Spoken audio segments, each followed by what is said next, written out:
Hey, come on in, and pull the door shut behind you if you don't mind. It's cold where we're going. Wherever you happen to be right now, a bed, a couch, a chair by a window, some hotel room in a city you never planned on. I'm glad you showed up. Get comfortable. Pull the blanket up over your shoulder. For the next little while there is nothing you need to fix, nothing you need to answer, and nobody who needs a single thing from you.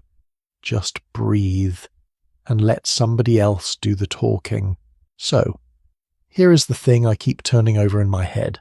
On a winter morning in France in the 1770s, a young woman lies asleep behind the drawn silk curtains of a bed.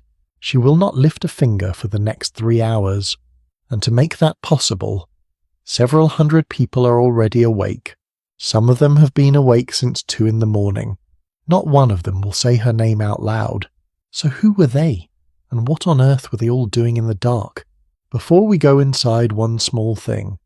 If quiet stories like this one are what you came here for, you could hit subscribe, tap that like button, maybe pass it along to somebody else who falls asleep to history instead of counting sheep.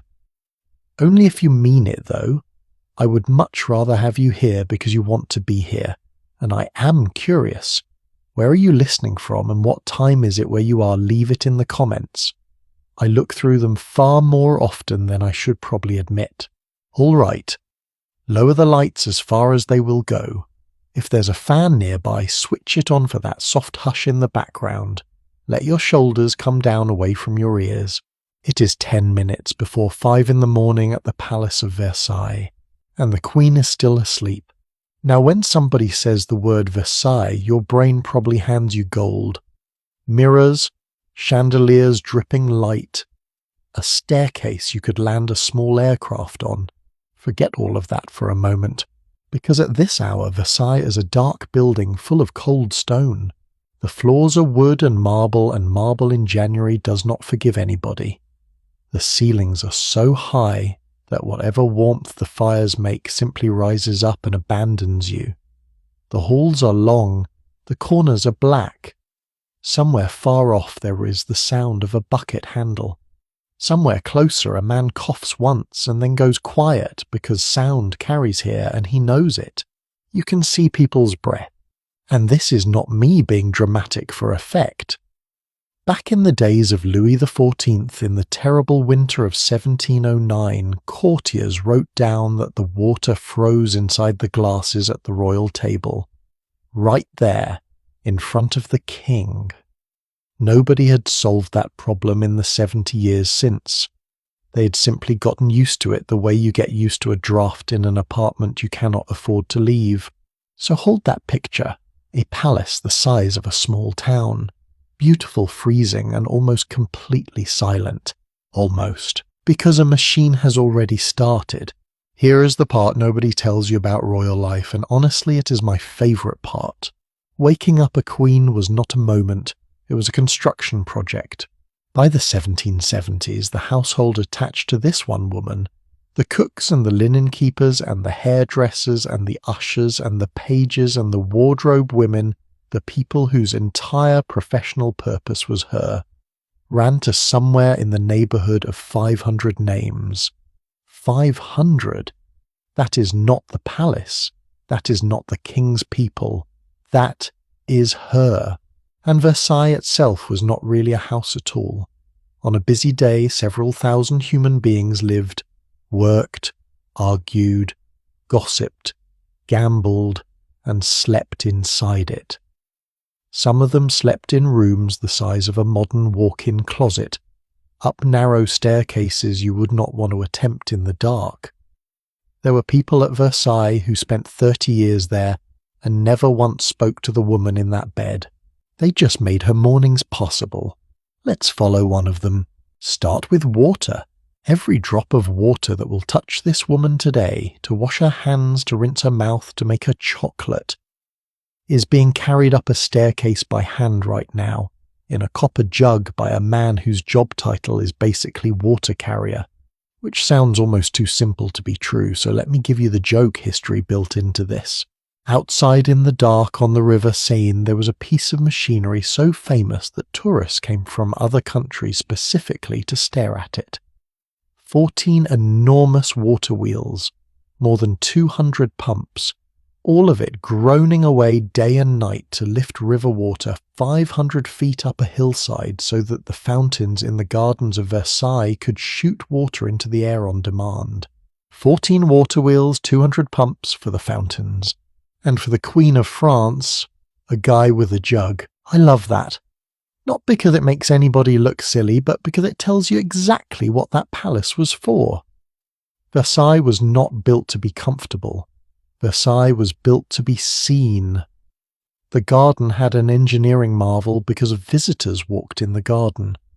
The bedroom had a man on a staircase because nobody was writing home about the plumbing. Now fire. Versailles had well over 1,000 fireplaces.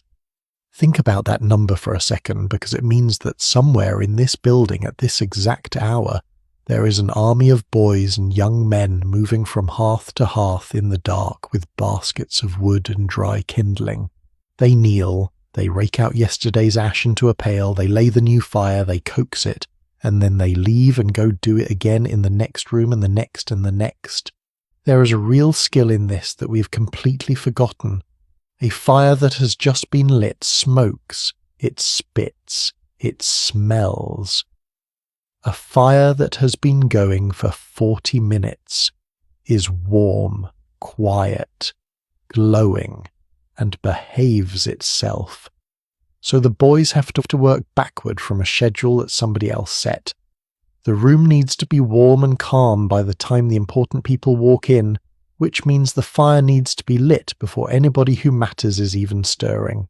Because nobody, and I mean nobody, wants the first breath of the Queen's Day to be a lungful of smoke. Then there's the wax. Versailles ran on candles, hundreds and hundreds of them every single evening, and they were expensive. Real wax candles were a luxury item, and the palace burned through them like a modern city burns through electricity. And here is a detail I find quietly wonderful. Those half-burned stubs, the leftover ends, did not just get thrown away. In a court where everything was governed by rules and rights and privileges, the used wax belonged to certain servants. It was theirs. They collected it, and they sold it. And for some families, that little stream of melted leftovers was a meaningful part of the year's income. So picture that. Somewhere in a back corridor before dawn there is a man with a box of candle ends on his hip walking room to room. And in his own modest way he is making a living off the fact that a palace is afraid of the dark. History is full of these people, we just never learn their names. Down in the kitchen something else is happening. Chocolate is being ground, by hand, on a stone, slowly, because if you rush it you ruin it.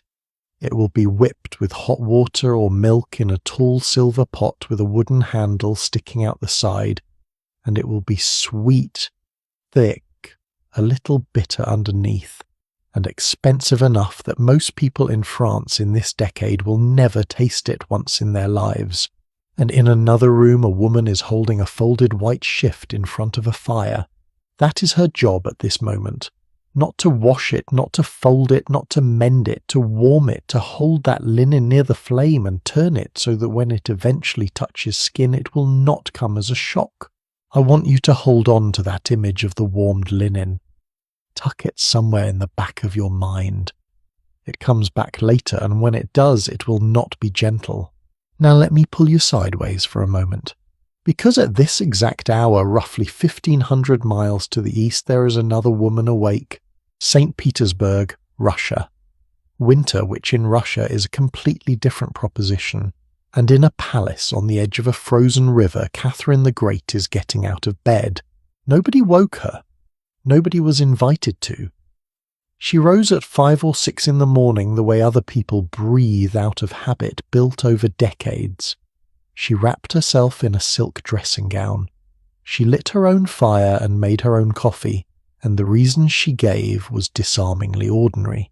She did not want to disturb the servants. Her coffee, by the way, was legendary. It was so strong that a story followed her around about a secretary who tried a cup of it and had to sit down and reconsider his life. Her movements woke up the small family of English greyhounds asleep on a pink satin couch beside her bed. The oldest of them she'd named Sir Tom Anderson. He had a wife also named by Catherine, and between them they had produced more puppies than anybody had planned on. She let them out herself, and then she sat down at a small desk in the near dark with the fire she built with her own hands, and she worked.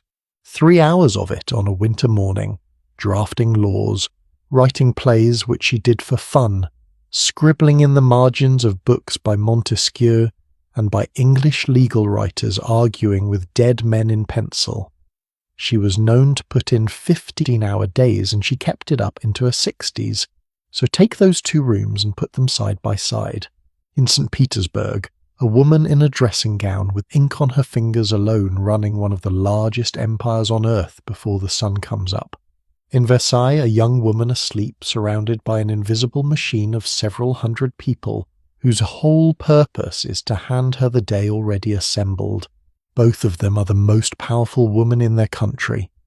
Both are awake in the same darkness. Only one of them is allowed to be by herself, and that difference is going to matter more than anything else we talk about here. All right, come back with me, back to the cold hallway, the wooden floor, the door. Let's stand in front of the Queen's bedroom for a second. It is a grand room and a strange one. The bed sits in an alcove behind a low railing because a queen's bed is not furniture. It is closer to an altar. There are curtains around it, heavy ones, and behind those curtains is the only privacy in the entire building. Now here is something you would never find if you were standing right there in that room. In the wall beside the bed, hidden in the pattern of the panelling, there is a small door. It looks like nothing. It opens onto her own private rooms, the ones the crowds never see. It was built so a queen could slip out of her official life and be a person for an hour. 14 years or so after this morning, on a night in October of 1789, that hidden door is going to save her life.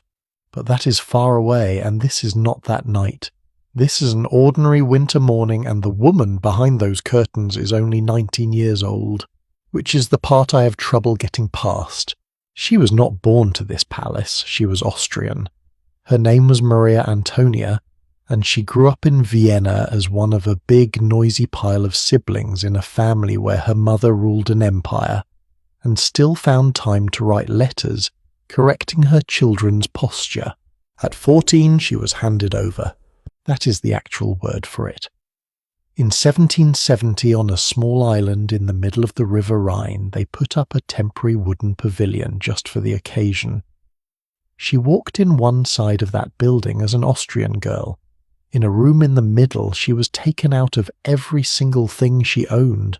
Her clothes, her jewellery, her ribbons, because nothing Austrian was to cross with her. By her own account, even her little dog was taken.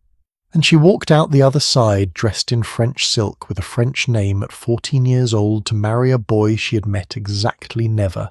5 years later, she is a queen, 19 years old, in a bed in a country that has never once let her forget she's a foreigner in a room with a secret door in the wall.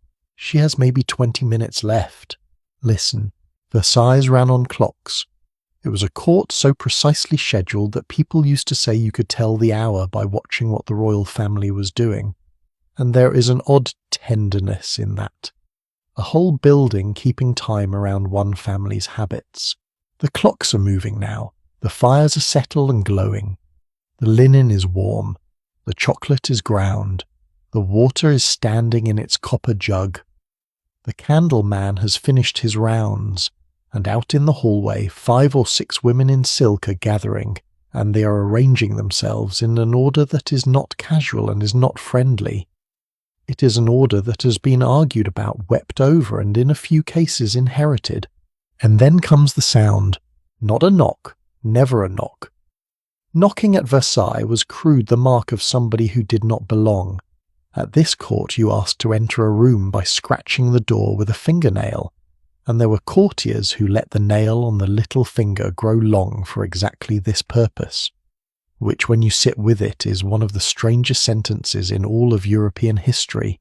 So that is the sound, a soft dry scratching on the other side of the wood, barely there.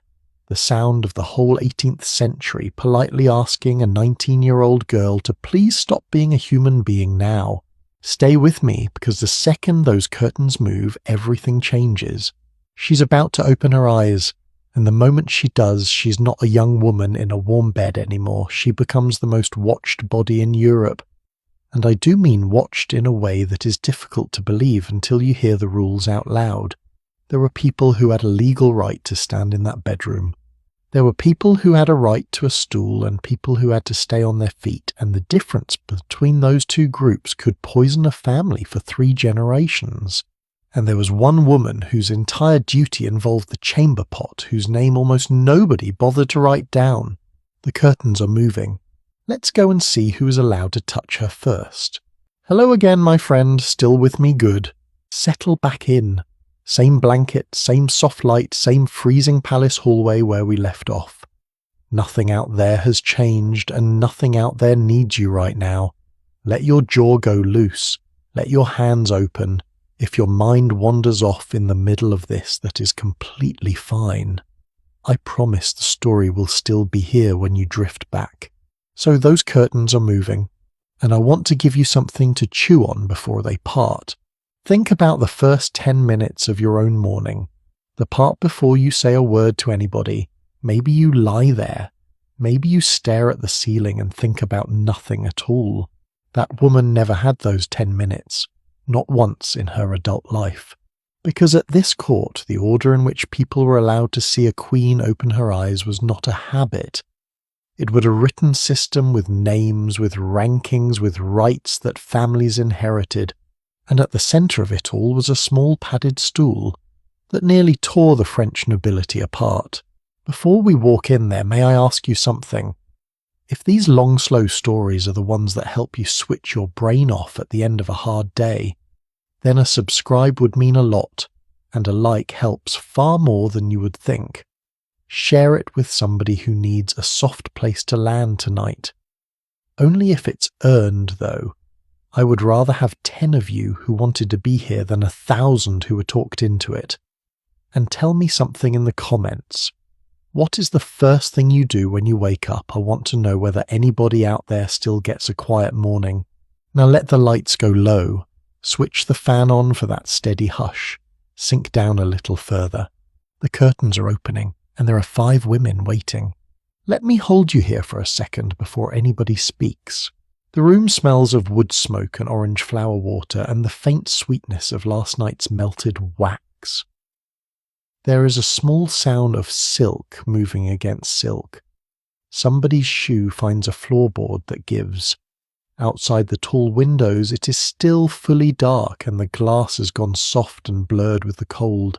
5 women standing in the half-light in a very particular order. Nobody says good morning. Here is the first thing to understand. Nobody in that room is there because they like her. Some of them may. 1 or 2 of them will end up loving her, and one of them will one day write down everything she saw, which is the only reason you and I can stand here at all. But that is not why they are in the room. They are in the room because being in that room is the whole point of everything their family has ever worked for. At this court, physical nearness to the royal body was the currency. Not money, not land, nearness. How many doors could you walk through, and how early in the day, and did you have to be announced, or could you simply appear? Those questions decided whether your family rose or quietly sank over the next 30 years. So the mornings were divided into stages like a series of gates. The very first gate opened for a tiny handful of people, the ones who had what the court called the great entries, then the next gate and a slightly larger crowd, then the next. By the time the last gate opened, a woman who'd woken up in a dark room with 2 attendants might be standing in front of 40 people, and every one of them had gotten there by a route they could recite. My grandmother held this office. My husband's title carries this right. My family was granted this in such and such a year by such and such a king, and here is the paper. Which brings us to the stool. I need to slow down here because if you take away one thing from this whole part, let it be the stool. It was called a tabouret. Picture something like a padded drum upholstered with little curved wooden legs and tassels hanging off it. It had no back. It had no arms. It was by any honest measure the least comfortable seat in the building, and a servant in full livery and a wig carried it into the room for you, which tells you it was never really about your feet hurting. Only a very short list of women could sit on one in front of the royal family. Duchesses, princesses of the blood, a few foreign princesses. That was it. Everybody else stood. And I mean everybody. It did not matter how old you were. It did not matter how rich you were. There were women of 60 in that palace, wives of enormously wealthy men who stood for hours in tight shoes on a hard wooden floor while a woman of 25 sat down on a padded drum 8 feet away. So people went to war over it, not with swords, with paperwork and dinners and marriages and decades of patient grinding pressure. The wives of the marshals of France, and these were the wives of the most senior soldiers in the kingdom, argued for years that they should be entitled to a stool. They lost. There is a story I love about a newly made duchess who walked into the royal salon and found that no stool had been set out for her. The servants froze. Nobody knew what to do. And a famous letter writer of the day who had a mouth on her finally snapped, "Oh, give it to her, she certainly bought it dear enough," which was a very polite way of saying she married a horror of a man to get that title, so let her sit. And on the other side there was one of the most powerful women at the entire court, a king's favourite, adored, feared, the centre of everything, who never got a stool at all. Why? Because her own husband refused to accept the title that would have given her the right purely out of spite about the affair. She could shape royal policy, she could not sit down. Now, you're lying there thinking this is ridiculous, grown adults fighting over furniture, and you are right. But here is the part that turns it from a joke into something almost sad. It was designed. Go back 130 years or so to 1648. There is a boy in Paris 9 or 10 years old, and his name is Louis. Half the great families of France have risen up against the crown in a revolt that drags on for years. The boy is bundled out of the city in the night. His mother is frightened. Grown men shout at her. At one point, a crowd comes into a royal bedroom to check the child is still there. That boy never got over it. He grew up to be Louis XIV and he built Versailles.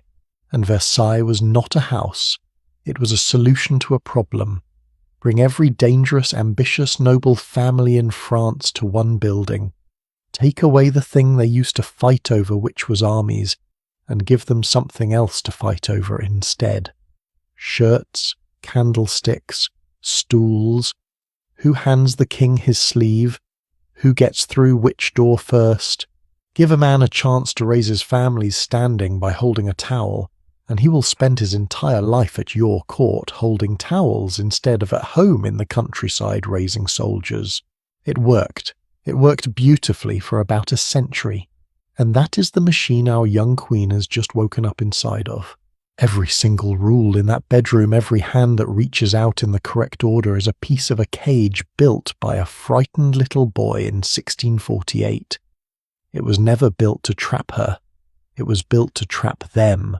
She just happened to be standing in the middle of it. Now let me introduce you to somebody, because this part actually makes me laugh. Attached to the young queen was an older noblewoman whose job was to be the living rule book. She corrected posture, she corrected greetings, she corrected the angle of a nod, and she did it constantly, gently, tirelessly, all day, every day. Marie Antoinette gave her a nickname behind her back.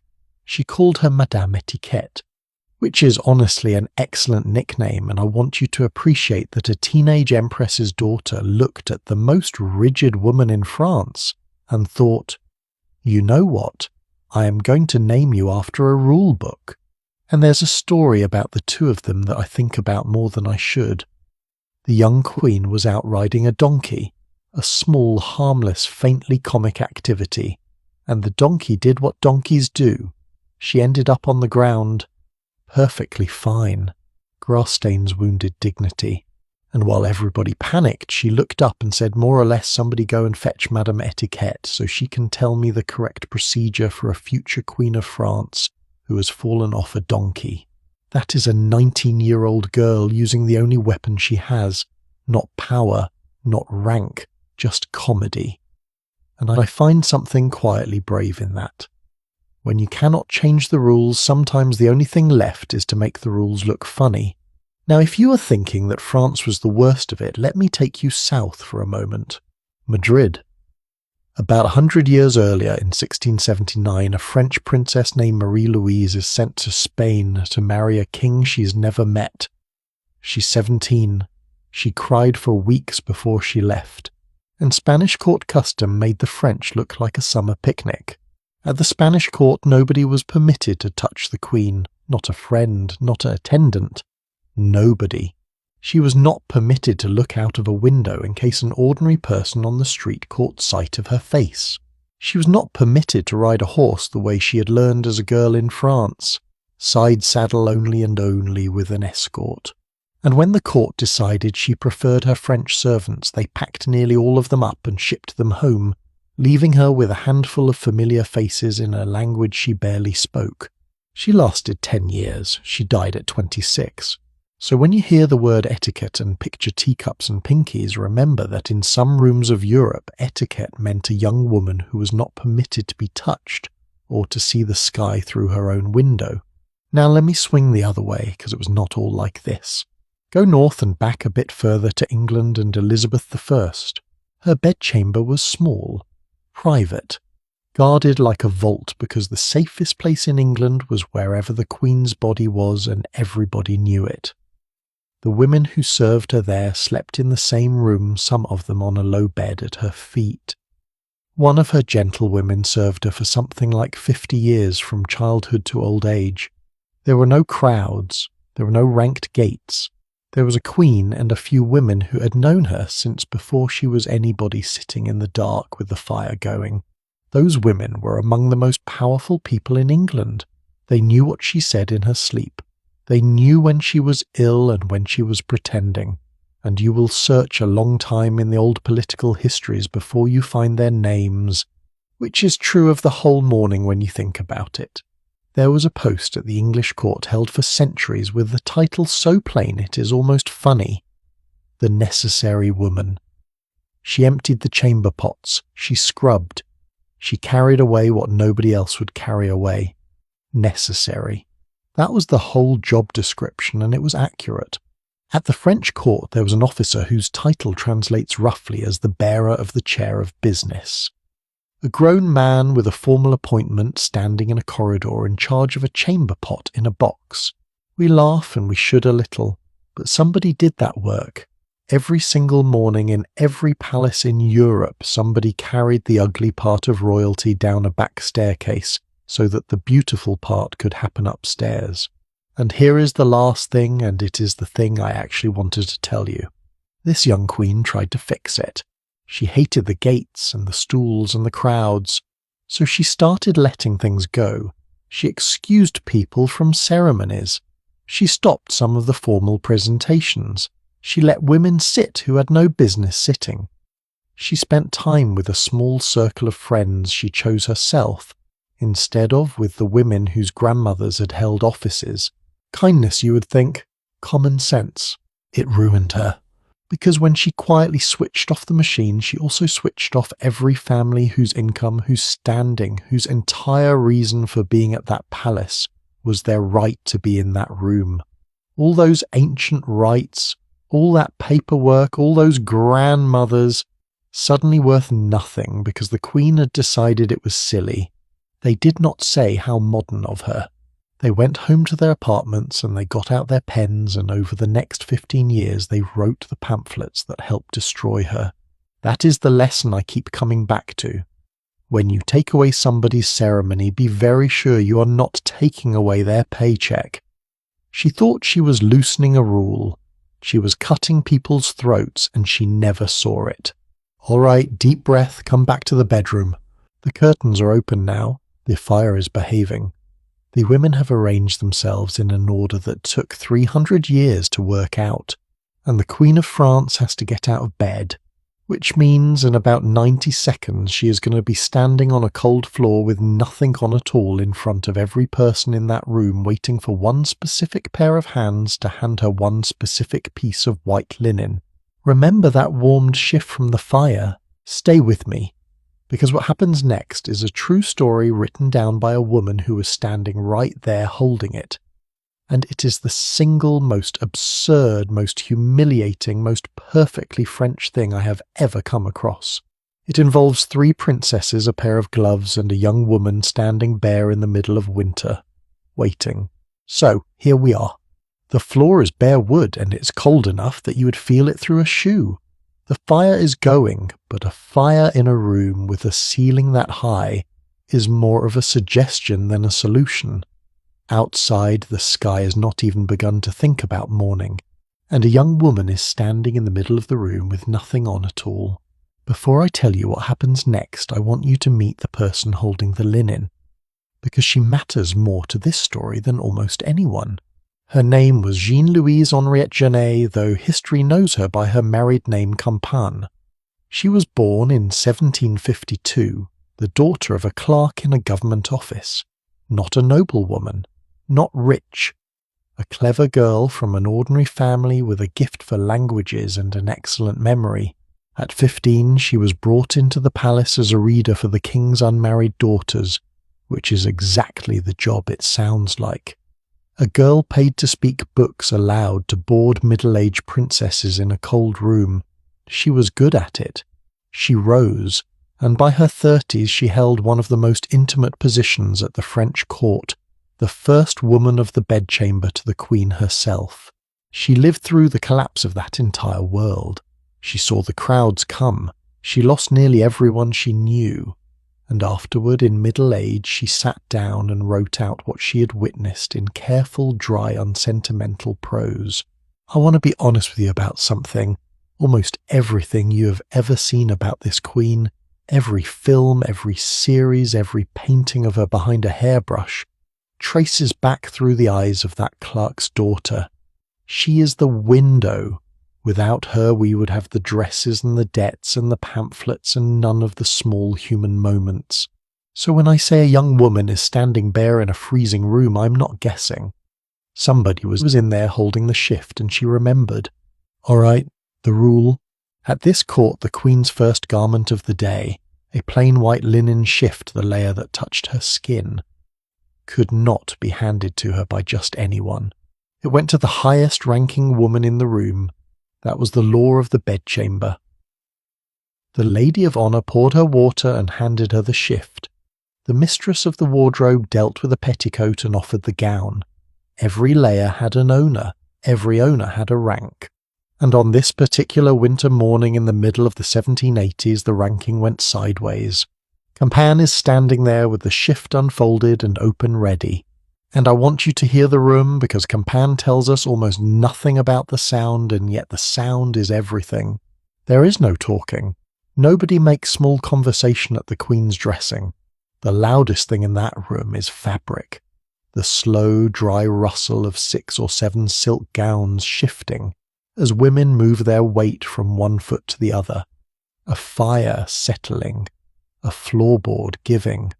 Somewhere in the palace, a door being shut 2 hallways away. And through all of it, the linen in Campagne's hands held open like a held breath. The lady of honour comes in hurries to pull off her gloves, because bare hands only that was the rule, and takes it. Then there is that soft scratching at the door. It opens.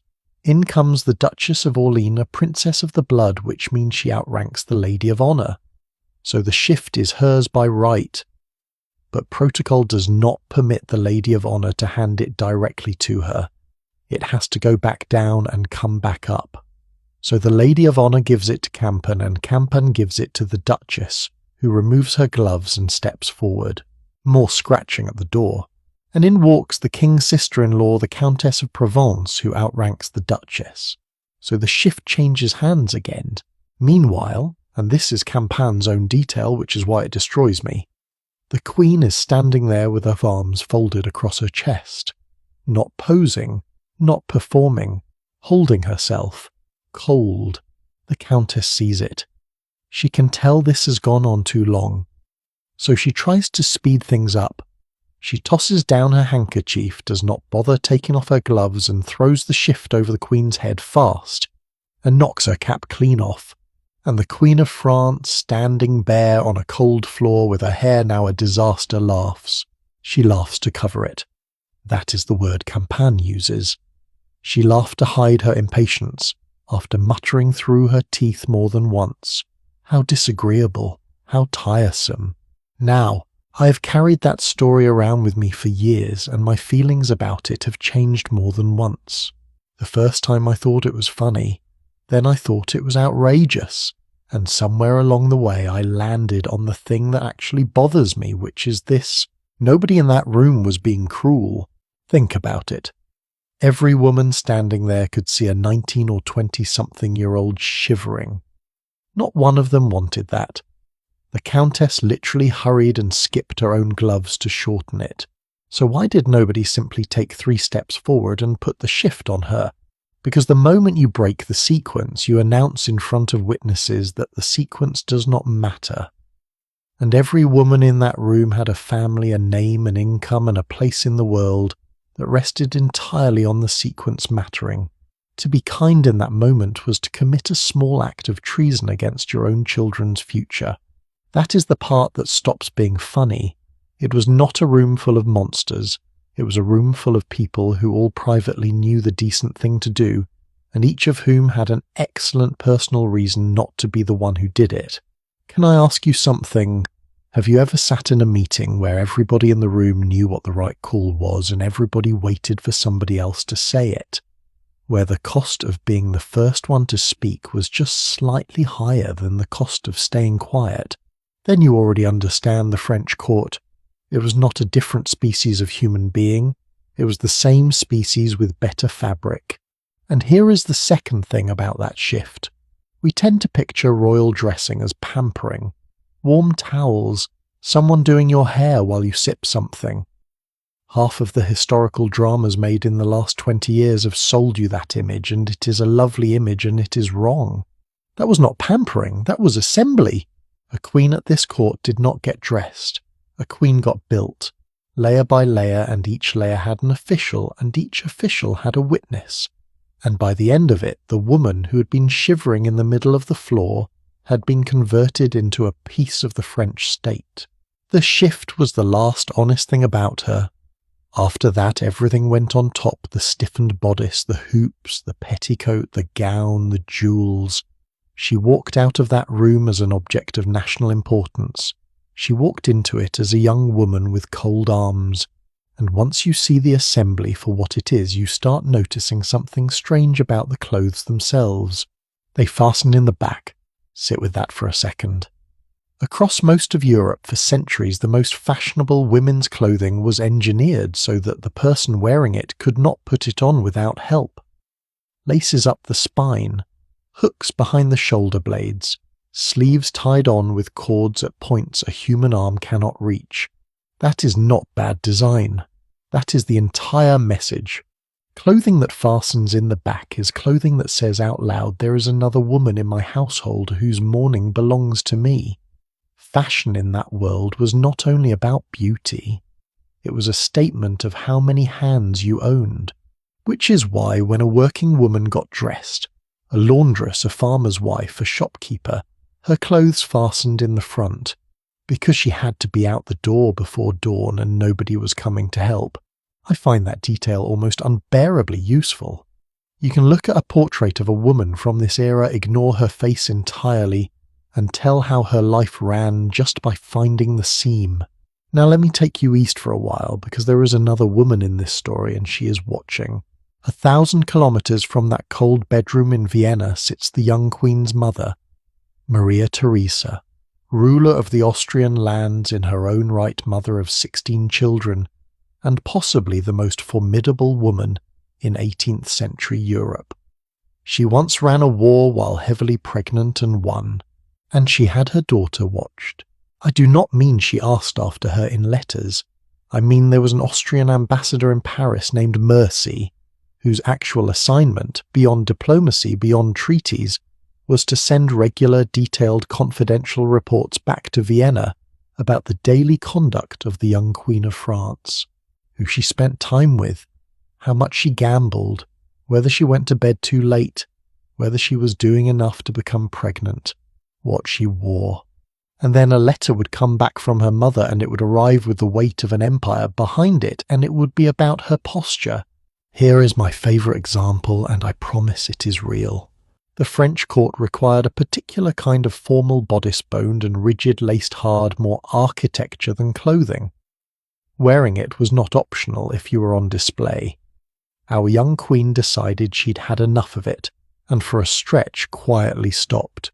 And I understand her, because let me tell you what that garment actually did. It was stiffened with strips of whalebone sewn in rows, and it was cut to force the shoulders back and down and hold the whole upper body in one fixed shape. It did not squeeze the waist so much as it abolished the idea that a torso could move. You could not slump in it. You could not reach across a table properly. You could not take a full breath low in the belly. You breathed high and shallow in the top of the chest all day. Which, when you think about it, is why women of that class fainted so much in the stories. It was not delicacy, it was engineering. The ambassador noticed. Of course he noticed. He wrote home about it. And back came a letter from Vienna from her own mother warning her that people were talking that her figure would be ruined, that this was exactly the sort of small carelessness that turns into a large scandal. Take a moment with that. A young woman in a foreign country in a palace where 40 people watch her get dressed.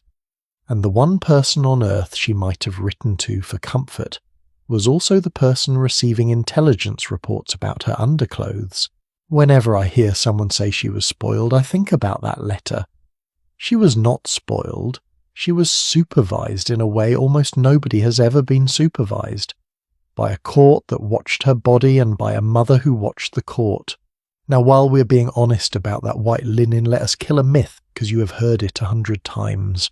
You've heard that these people never washed, that palaces reeked, that a queen went a year without a bath and covered it in perfume. It is not true, and the truth is far more interesting. In that century, cleanliness was not primarily about water, it was about linen. Linen was the technology. A shift like the one in that story sat next to the skin all day and absorbed everything the body gave off. Sweat oil, everything. And then it came off and a fresh one went on. Royalty changed linen more than once a day. Court accounts are full of it because linen was expensive and had to be counted, laundered, mended, replaced. A shirt that was blindingly white at a time when whitening cloth meant days of washing and sun and hard chemistry was not a fashion detail, it was proof. It said my body is clean and I can afford to prove it every single day. And that proof had a workforce behind it. Somewhere out of sight there were women whose entire year was the Queen's linen. It had to be counted going out, and counted coming back, because a royal shift was a valuable object, and things went missing. It was soaked, beaten, boiled with ash, and lye-rinsed, and then spread out on grass in the open air sometimes for days, because sunlight was the only bleach anybody had. Then dried, folded, scented, counted again. So when that white shift is held open in front of a shivering young woman, you're looking at the end of a very long chain of somebody else's labour. A field of linen lying in the sun outside Paris, so that one girl's skin could touch something perfect at 8:30 in the morning. And they did also wash with water. This particular queen bathed, and there was a whole small ceremony to it. She wore a long flannel gown in the tub because being seen bare in the bath was unthinkable, and when she got out her women held a sheet up around her, which is a sentence worth pausing on. Even her bath had an audience, and even her bath had a costume. Here is what I keep returning to. Campan, who stood there holding that shift, did not think the system was absurd. She wrote that the etiquette inconvenient as it was suited the dignity of royalty, that a monarch should find servants in every class of person, right up to their own brothers and sisters. She believed it. The woman who watched a young queen shiver believed the shivering was appropriate, and I do not think she was a fool. I think she was a person of her time, and that is the humbling part, because it means the ritual was not a conspiracy against one girl. It was the water everybody was swimming in. Even the victim of it half believed in it, especially the victim of it. I have a private theory about why this story has travelled so far and why it shows up in every film about her. It is not the nudity. It is not even the absurdity. It is the laugh. She was cold, exposed, mishandled, and furious, and what she did with all of it was laugh so that nobody in the room would have to feel awkward. Tell me you have not done that. Tell me you have never smiled through something in a room where you had no power. A comment at work, a remark from a relative at a holiday table, a moment where your options were make a scene or make a joke, and you picked the joke because it was cheaper. 250 years silk and marble and 1,000 candles between you and her, and the reflex is identical. That is why I keep coming back to these stories, not because royal life was strange, because underneath the strangeness the behaviour is so painfully familiar that you could set it in an office building this week and not change a word. The shift is on now. The cap is straightened. The women rearrange themselves. Somebody hands her a wrapper of white taffeta to keep her warm because the real construction has not started yet. The bodice, the hoops, the gown that comes later, and it comes fast. There is one more thing to get through before any of that. She has to sit down, and I want to prepare you for what sitting down meant, because from here the day slows to a crawl and does not speed up again for hours. In a few moments a man will come into this room with a case of tools and a talent that made him famous across Europe, and he'll begin building something on top of her head, and while he works, I am going to take you to another palace in another country, where a different empress sat in a low chair every single morning of her adult life, while a woman in white gloves handled her hair. That woman was not permitted to wear rings. Every strand that came out had to be collected, carried over in a small silver bowl, and shown to the empress for inspection. And the empress, who was called the most beautiful woman in Europe, wrote down what she thought of the arrangement in 7 words. She said she was a slave to her hair. She sits down, and that right there is the last decision she gets to make for the next 3 hours. Picture the chair. It is low, lower than you would expect, because whoever is working above her needs to be able to reach over the top of her head without standing on anything. There is a table beside it covered in a white cloth, combs of tortoise shell and ivory, pins, hundreds of them, pots of pomade, a hare's foot for the powder, ribbon rolled on card, a small pair of scissors that will not be used today, and there is a man taking off his coat. His name was Leonard Orty, if you want the whole of it, and if you had asked anybody in Paris in the 1770s to name the most famous hands in France, quite a few of them would have said his. He was nobody. That is what I love about him. The son of a barber from the south, a provincial boy with an accent people mocked, who walked into Paris with the talent and walked out of it a legend. He built things on women's heads that were then copied in engravings and sold across Europe from London to Vienna to Philadelphia. He was, as far as I can tell, one of the first genuine celebrity hairdressers in human history, and he got there because a bored young queen decided she liked what he did. And he had a privilege that dukes wept over. He was allowed into her private rooms. Think about the strangeness of that for a second. There were men whose families had served the crown for 4 centuries, who could not get through that door, and in walks a barber's son from the provinces with a box of combs. I have a soft spot for people who get in through a side entrance. Somewhere in your own life there is probably a version of this, the person with no pedigree and one very specific skill who ends up nearer the middle of the room than anybody with a title. History is quietly full of them, and they almost never make the paintings. Now let me tell you what he actually built, because if you think you know, you probably do not know the half of it. The style of the day was not a hairstyle, it was a structure. It started with a cushion or a light wire cage set on top of the head. The woman's own hair was combed up and over it. False hair was added underneath and around to give it mass. Then the whole thing was greased with pomade, and pomade in this period was animal fat softened and scented, and then powdered white with wheat starch dusted on with a bellows or a puff until the entire tower went pale and even. That is why the powder rooms existed. An actual small room set aside for the purpose where a woman put on a loose wrapper and held a paper cone over her face so she would not inhale a lungful of starch while somebody clouded her head. And on top of that structure you could put anything. I mean anything. In the summer of 1778, a French frigate named the Belle Poule had a scrap with a British ship and came home to a hero's welcome. And within weeks the fashionable women of Paris were wearing a small ship in their hair, rigging, sails, a hull riding on a sea of powdered curls. A few years before that, when the young king was inoculated against smallpox, which was a brave and controversial thing to do at the time, a style went around celebrating it.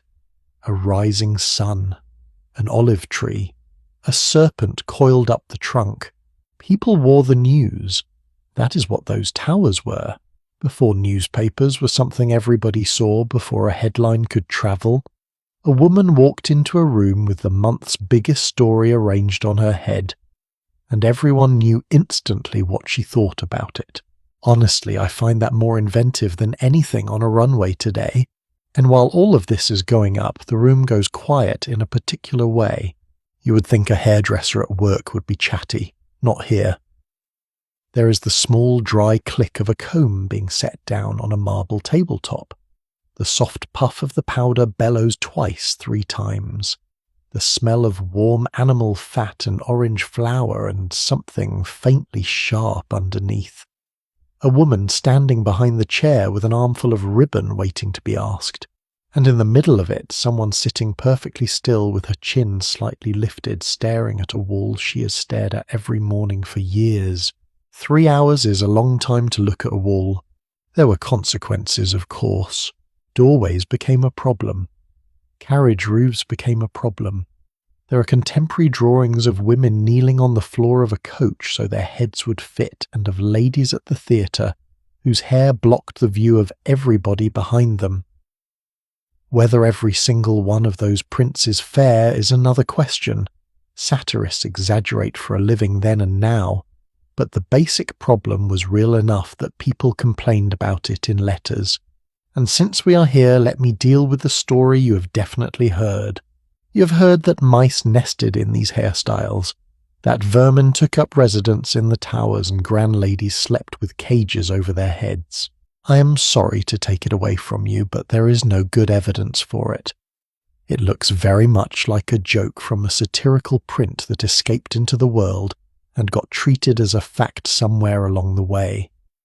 The structures did stay up for days at a time, they did itch, and there was a long thin scratching stick that women used, which is unglamorous and true. But the mice belong to comedy, not to history. I bring it up because I think it matters how we laugh at the past. It is easy and cheap to make these women ridiculous. It is more interesting to work out what they were actually doing. Which brings me to the powder, and to the part of this that stops being charming. That white powder was starch, wheat starch mostly, which is to say it was made of grain. Now hold that in one hand, and in the other hand hold this.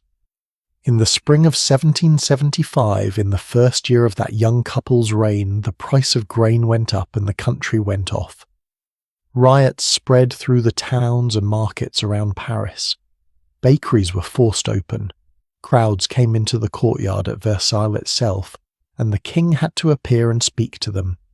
Historians call it the Flour War, and it was not a small thing. So somewhere in that decade, on the same roads, in the same weather, you have people rioting over the price of bread, and you have grain being dusted onto the heads of aristocrats by the pound. Nobody at court designed that as an insult. They were not thinking about it at all, which is worse. Cruelty at least requires attention. And you know how it finally ended not in France but across the Channel in Britain, with a tax. In 1795 the government put a duty on hair powder, a license you had to buy every year to be allowed to powder your head. It cost a guinea and the people who paid it got nicknamed guinea pigs, and within a few seasons the fashion simply died. Not from revolution, from paperwork. There is something so perfectly British about that, and I could not have made it up. And there is one more thing about the French towers that almost nobody mentions, and it is the detail that made me feel the most tenderness toward the woman in that chair. She lost her hair. After her first pregnancies in the early 1780s, it began coming out in handfuls. Whether it was the pregnancies themselves or the years of grease and starch and dragging it upward over wire, or all of it together, nobody can say for certain. But it happened, and it must have been terrifying, and there is no way to make that dignified when 40 people watch you get dressed. So Leonard cut it. Short, soft, curled in against the face, a style so simple that after the towers it must have looked like undressing in public, and within a season women across Europe were asking for it. They copied it in London. They copied it in Vienna. The whole continent adopted a hairstyle that existed because a young mother's hair was falling out, and almost none of them knew that was why. But now I want to take you somewhere else, because this is where the story gets under my skin. Forget France for a while. Go east to Vienna and forward about 80 years into the 1860s. There is a woman there who is spoken about across Europe as the most beautiful in the world, and who has become in her own way a prisoner of that sentence. Elizabeth, Empress of Austria, later also Queen of Hungary, married at 16 to a man she barely knew, into a court so rigid that even she, born a duchess raised in the countryside, never stopped choking on it. Her hair reached her feet, thick chestnut brown, so heavy that when she sat down it pulled on the floor around the chair, and caring for it took 3 hours, every single day for decades. Let me give you the shape of the ritual, because the details are extraordinary, and they were written down by the people who watched. There was a hairdresser, a woman named Fanny, hired in the spring of 1863, and here is the first surprise Fanny had been working in a theatre. The Empress saw an actress on stage one evening with a beautiful arrangement in her hair, asked who had done it, and hired the woman on the spot. The court was scandalized. A theatre hairdresser for an empress. Fanny wore white gloves to work. She was not permitted to wear rings in case anything caught. And when the 3 hours were over, when the combing and the braiding and the pinning of that enormous weight was finished, Fanny had to account for the damage. Every hair that had come out during the session was collected and carried over in a small silver bowl and shown to the Empress for inspection. Sit with that image for a moment.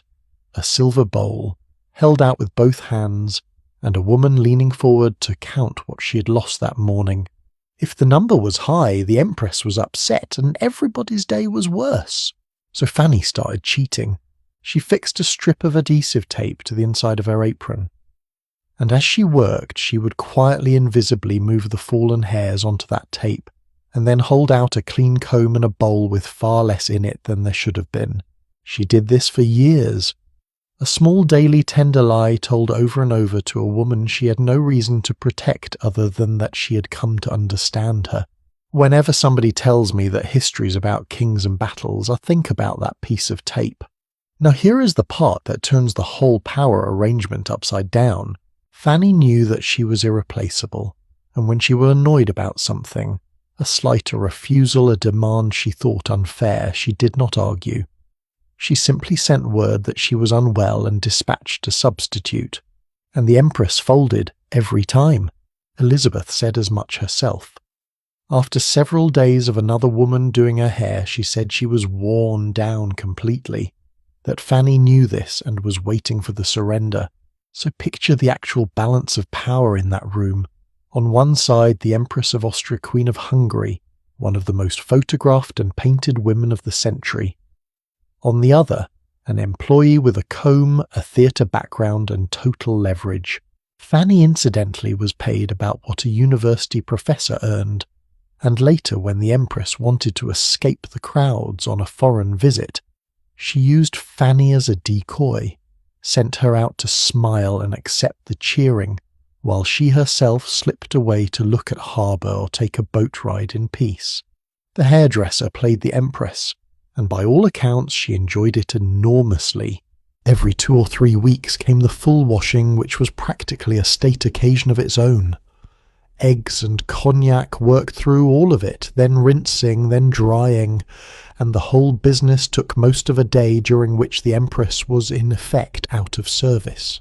She hated it. She said so in 6 plain words that I think about more than any grand pronouncement from any throne of that century. She said she was a slave to her hair. And now I want to ask you something, and I would love an answer in the comments. What would you do with 3 hours a day that you could not get out of? Because here is what she did. She did not sit there and suffer. She had books held open in front of her. She learned Greek, properly seriously with a tutor into the classical stuff. And she learned Hungarian, which is not a language anybody picks up by accident. She wrote letters. She wrote poetry, quite a lot of it, and most of it she kept private. 3 hours a day in a chair she could not leave, and she turned it into an education. I think that is the most quietly heroic thing in this entire story. Not that she was beautiful. Anybody can be looked at. But when they nailed her into that chair, she smuggled a university in with her. Which is where I have to be careful, because I do not want to hand you a neat little moral about making the best of things. The truth is sadder and more interesting than that. The weight of those braids and pins gave her headaches. She said so. Her mood on any given day could rise or fall on how her hair had turned out. After the age of about 30, she stopped allowing herself to be photographed at all, so that the version of her that survived would be the young one.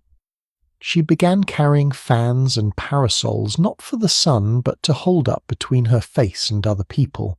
She built a myth, and then she had to spend the rest of her days inside it, and the door only opened from the outside. Both of these women, the one in the low chair in Vienna and the one under the powder cone at Versailles, were doing the same job, not ruling, not governing, maintaining an image that other people had decided was a public asset. It was full-time, it was unpaid, and there was no retirement. And the last thing about the hair, which took me an embarrassingly long time to work out, a great deal of it was not theirs. Those towers in France needed volume, and volume needed extra hair, and that hair came from somewhere. There was a trade in it, a real market. Country women sold their hair. Sometimes it went for money they badly needed, sometimes for a length of cloth, or a few coins from a travelling dealer who came through the village once a year with shears in his bag. So the structure being built above that queen's head at this hour in this cold room is partly made of some other woman's hair. A woman whose name nobody wrote down. A woman who sat on a stool in a doorway somewhere in the countryside and felt the cold on the back of her neck for the first time in her life and then went back to work. That to me is the whole 18th century in a single object. Beauty at the top held up by somebody at the bottom with the seam hidden. The tower is finished now, powder settled, pins in, ribbon set. Somebody lifts the paper cone away from her face and brushes the last of the starch from her shoulders. Somebody else steadies the whole arrangement with a hand while she gets up out of that low chair for the first time in hours, carefully the way you would carry a full cup across a room. And she has not eaten a thing. It is coming, though. Something is being carried up a staircase right now in a tall silver pot with a wooden handle sticking out the side of it, and the smell of it will reach the door before the servant does. It is thick, dark, sweet, and faintly bitter underneath. It came halfway around the world to get here. It costs more per ounce than most of the people in this kingdom will handle in a week. And in a moment I'm going to tell you about the small piece of home she smuggled onto that tray, a bread from her mother's city eaten at a French court every morning for 20 years. and about a queen a century later who barely ate at all and travelled with her own cows to make sure of it. Listen for footsteps. They are coming up a service staircase somewhere on the far side of the building, and they are moving faster than you would expect, because whatever is on that tray is getting colder every second and everyone knows it. 2 doors, a turn, a pause while somebody straightens a cloth, and then the smell arrives in the room before the servant does. Warm bread. Something dark and sweet underneath it. And this is the part that surprises people. Almost nothing else. No platters, no spread, no pyramid of fruit with a footman on either side. A cup, a small loaf, that is her breakfast. She is the Queen of France, and her first meal of the day would fit on a dinner plate with room to spare. Let me tell you exactly what was on that tray, because the details are strange and specific, and they come from people who watched it happen every morning for years. A cup of chocolate or sometimes coffee. A small bread in the Viennese style. The kind of soft, slightly sweet roll that a French person of the day would have called foreign, somewhere between a croissant and a brioche, or else a piece of dark rye. Double cream thick enough to stand a spoon in, and on some mornings, instead of any of it, something medicinal. Donkey's milk, which was thought to be gentle and strengthening. Or cow's milk thinned with barley water. Or whey brewed up with lettuce, which was a period remedy for nerves and heat in the blood, and which I imagine tasted exactly as thrilling as it sounds. That is it. That is the whole thing. And I want to sit on that Viennese roll for a while, because in 19 years of poking at this story, it is the single detail that has stayed with me longest. She came to France as a child of 14. You know what happened at that border. The pavilion, the handover, everything Austrian taken off her. New clothes, new name, new country. She was expected to become French so completely that the Austrian girl would simply stop existing. And every single morning for the next 20 years they brought her a bread from her mother's city. Nobody made her do that. There is no protocol requiring the Queen of France to eat Viennese pastry. Somebody in that kitchen had to be taught how to make it and kept making it. And it kept appearing morning after morning through her marriage and her children and her disgrace all the way to the end. It is the smallest possible act of holding on. A bread roll is a country. And if you want to know what it was holding on to, picture the household she came out of. Vienna in those years was already a city that took its morning seriously. Coffee houses, bakers, the smell of them in the streets before light. And in the palace at the centre of it, her mother took breakfast the way she did everything, which is to say while working. Coffee at the desk, papers in front of her, secretaries hovering. 16 children somewhere in the building and an empire in the folder. So the girl grew up watching a woman who ate in order to keep going. And then she was sent to a court where eating was an event with an audience. And I do not think anybody ever explained to her that this was going to be the difference. Which makes me want to ask you something, and I mean this as a real question. What do you eat in the morning? And how long have you been eating it? I have a theory about breakfast. It is the most conservative meal there is. Nobody experiments at 7 in the morning. Whatever your household did when you were small, you are probably still doing some version of it now. The same mug, the same order of operations, the same thing your grandmother put in front of you. Dinner is where we perform. Breakfast is where we go back to being 9 years old. So when that girl reached for a Viennese roll in a French palace, she was doing what you do when you are far from home and tired and being watched. She reached for the taste that came before all of this. Now since we are here, let me deal with the croissant. You've heard it. She brought the croissant to France. It gets repeated in food documentaries, on menus, in guided tours. It is not right. And it is not entirely wrong either, which is the interesting bit. The layered, buttery, laminated croissant you can buy on a street corner is a later invention. Viennese-style baking arrived in Paris properly in the 1830s, decades after she was gone, when an Austrian opened a bakery there and Parisians lost their minds over it. That is where the ancestry actually runs. But the crescent-shaped Viennese roll she grew up with was real, and she truly did eat it at Versailles, and there truly is a thread from that bread to the thing in the paper bag under your arm. So the story's a bit like a family rumour. Not accurate, not invented, just stretched over 2 centuries until it lost its shape. Right, the chocolate. We have to talk properly about the chocolate because in that cup is the entire 18th century, and I do not say that lightly. Chocolate came to Europe from Mesoamerica by way of Spain, and it arrived at the French court in the luggage of Spanish princesses who married into it. 2 of them, a generation apart, are usually given the credit, and both of them were reportedly devoted to the stuff in a way the French found faintly comical at first. It was not a treat. It sat somewhere between a drink and a medicine. Physicians argued about it in print. It was said to restore the strength, warm the constitution, lift the spirits, and quicken certain appetites, which is why respectable people occasionally worried about it. The church had an argument about it that ran for years, whether a cup of chocolate broke a religious fast since it was a drink and not a food, but it was also obviously a food. Serious men wrote serious documents about this. I find that oddly delightful. Somewhere in a room in Rome, a committee was trying to decide whether hot chocolate counted as lunch. At the French court, there was a post for making it, an actual appointment, a man whose office was chocolate with a copper stone for grinding a tall silver pot with a wooden handle sticking out the side and a technique for whisking it so the top rose into a foam. And I want you to hear that pot for a second because it is one of the loveliest small sounds in this whole palace.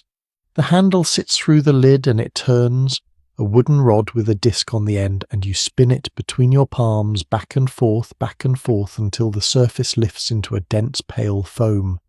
It makes a sound like a distant drum brush. Woo, woo, woo. That sound happened in that building every morning for 150 years, and there is not a single recording of it anywhere on Earth. And here is the part that never makes the postcard.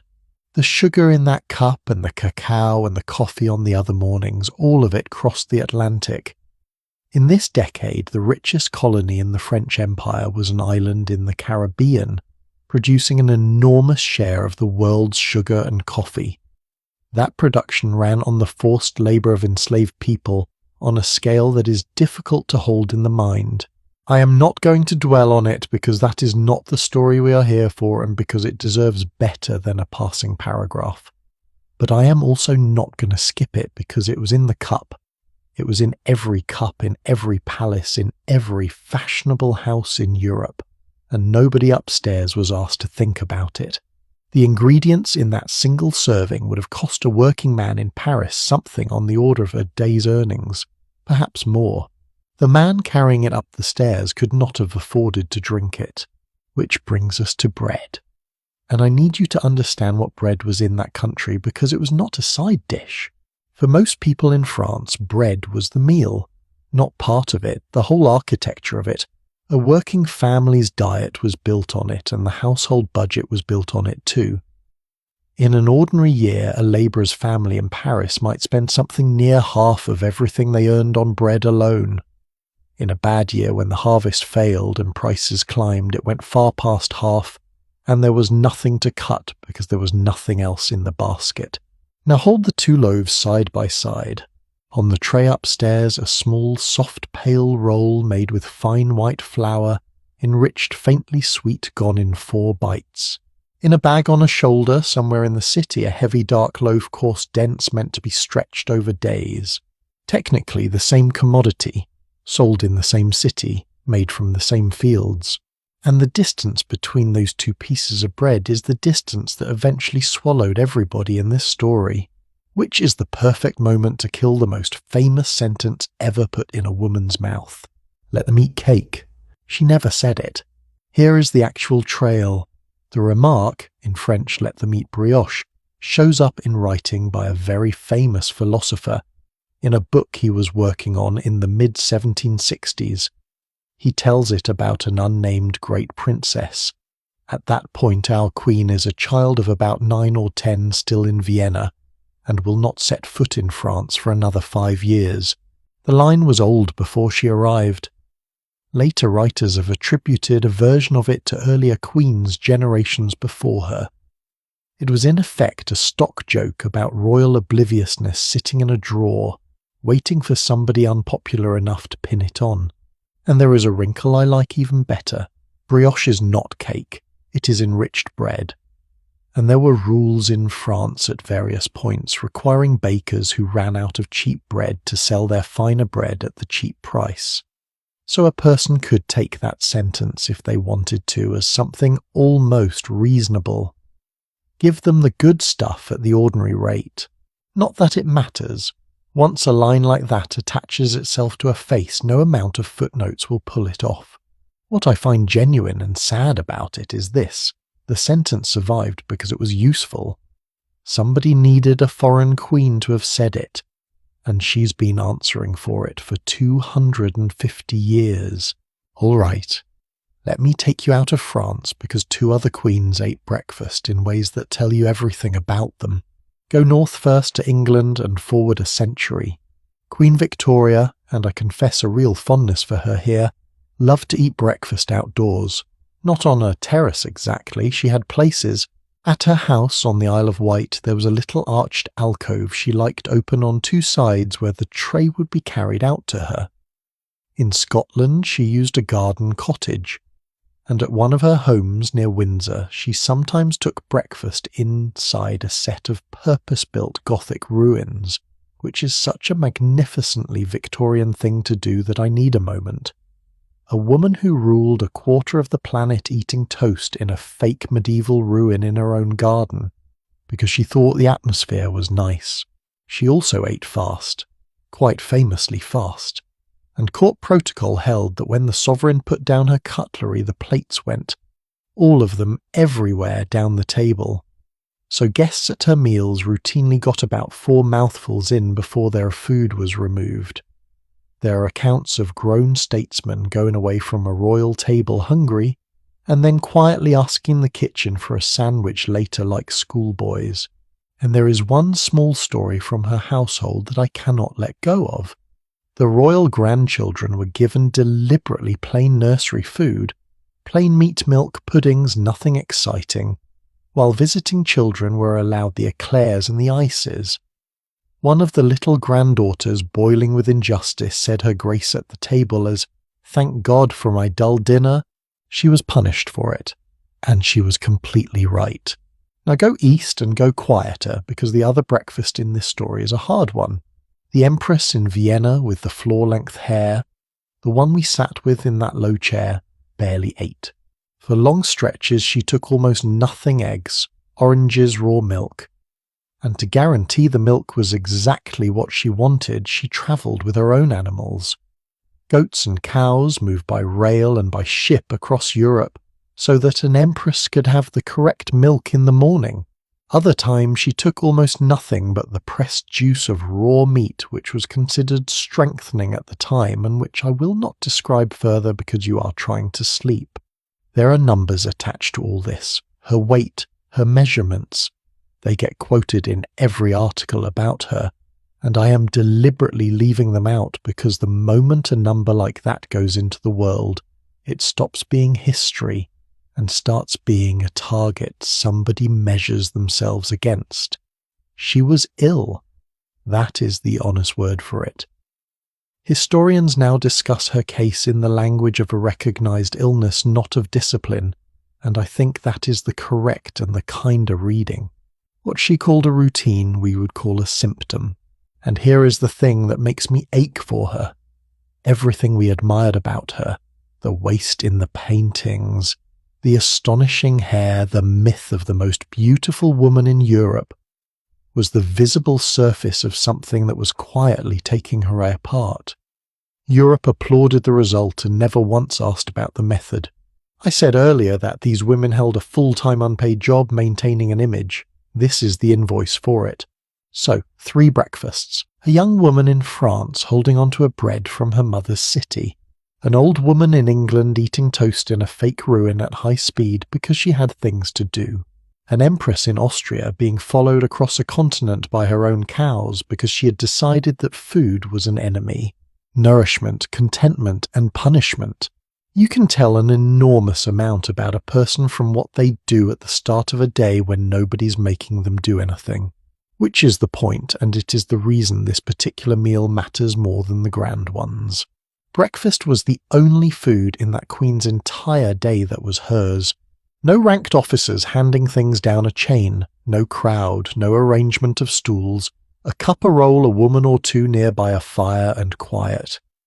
In a life where nearly every mouthful she took happened in front of an audience, the small, unimportant meal was the only one she got to eat like a human being.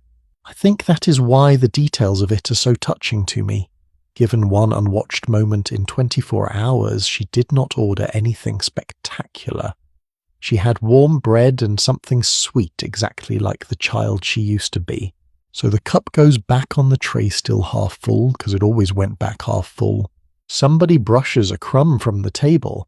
Somebody takes the tray away down the same staircase faster now, and it will be washed and counted and put away, and the whole thing will happen again in a little under a day. And she stands up, because now the private part of the morning is over and there is a corridor waiting. Which means that in about 90 seconds this woman is going to walk out of a quiet room with a warm cup inside her, and into a gallery lined with several hundred strangers who came specifically to look at her. And the way she walks down that gallery has been trained into her since she was a small girl. There is a name for it. There is a technique. And the moment I explain it to you, you will never watch a costume drama the same way again. Out in the corridor, somebody has been waiting since 9. He is a minor nobleman from the provinces. He got up in the dark, put on the best coat he owns, and he has been standing in a cold hallway for 3 hours, holding a folded paper, hoping that when she comes past he can get near enough to hand it over. He will not get near enough. He will come again next week. There are about 40 people out there doing some version of the same thing, and none of them were invited. Which is the fact I've been waiting to tell you, because it undoes everything most people assume about this place. Versailles was open. Not open in a modern ticketed velvet rope sort of way. Open. If you were a subject of the King of France and you were decently dressed, you could walk in through the gates, go up the staircases, stand in the staterooms, and wait for the royal family to walk past you. That was not a loophole, that was the design. And if you turned up without the right clothes, it was not a problem, because there were men at the entrance who would rent you what you needed. A hat, a sword, because a gentleman did not appear without a sword, so you hired one for the afternoon like a pair of rented skates, strapped it on, and in you went. I want you to hold that picture because it is so much better than the one in the films. A shopkeeper's son from Lyon, in a borrowed sword, standing in a gilded hall waiting to see a queen. And the halls were not hushed and reverent either. They were a market. Vendors moved through selling things. People brought dogs. There were beggars in the courtyards, pickpockets working the crowd, and visitors relieving themselves in stairwells and behind statues, which is the sort of detail that gets left out of the tourism brochure, but shows up constantly in the letters of people who actually went. There were even printed guidebooks to help visitors find their way about, which tells you the traffic was steady enough to support a publishing niche. And that folded paper in the provincial gentleman's hand was not a fantasy either. Handing over a written plea as the royal family passed was a recognised thing to do. There were officials whose job was to collect them. Ordinary people wrote them. Villages wrote them. They were the nearest thing the country had to a customer service department, and the queue for it was a corridor. Most of them went nowhere, and I would guess most people knew that going in. But not all of them. Campan tells one that I think about whenever somebody calls the woman shallow.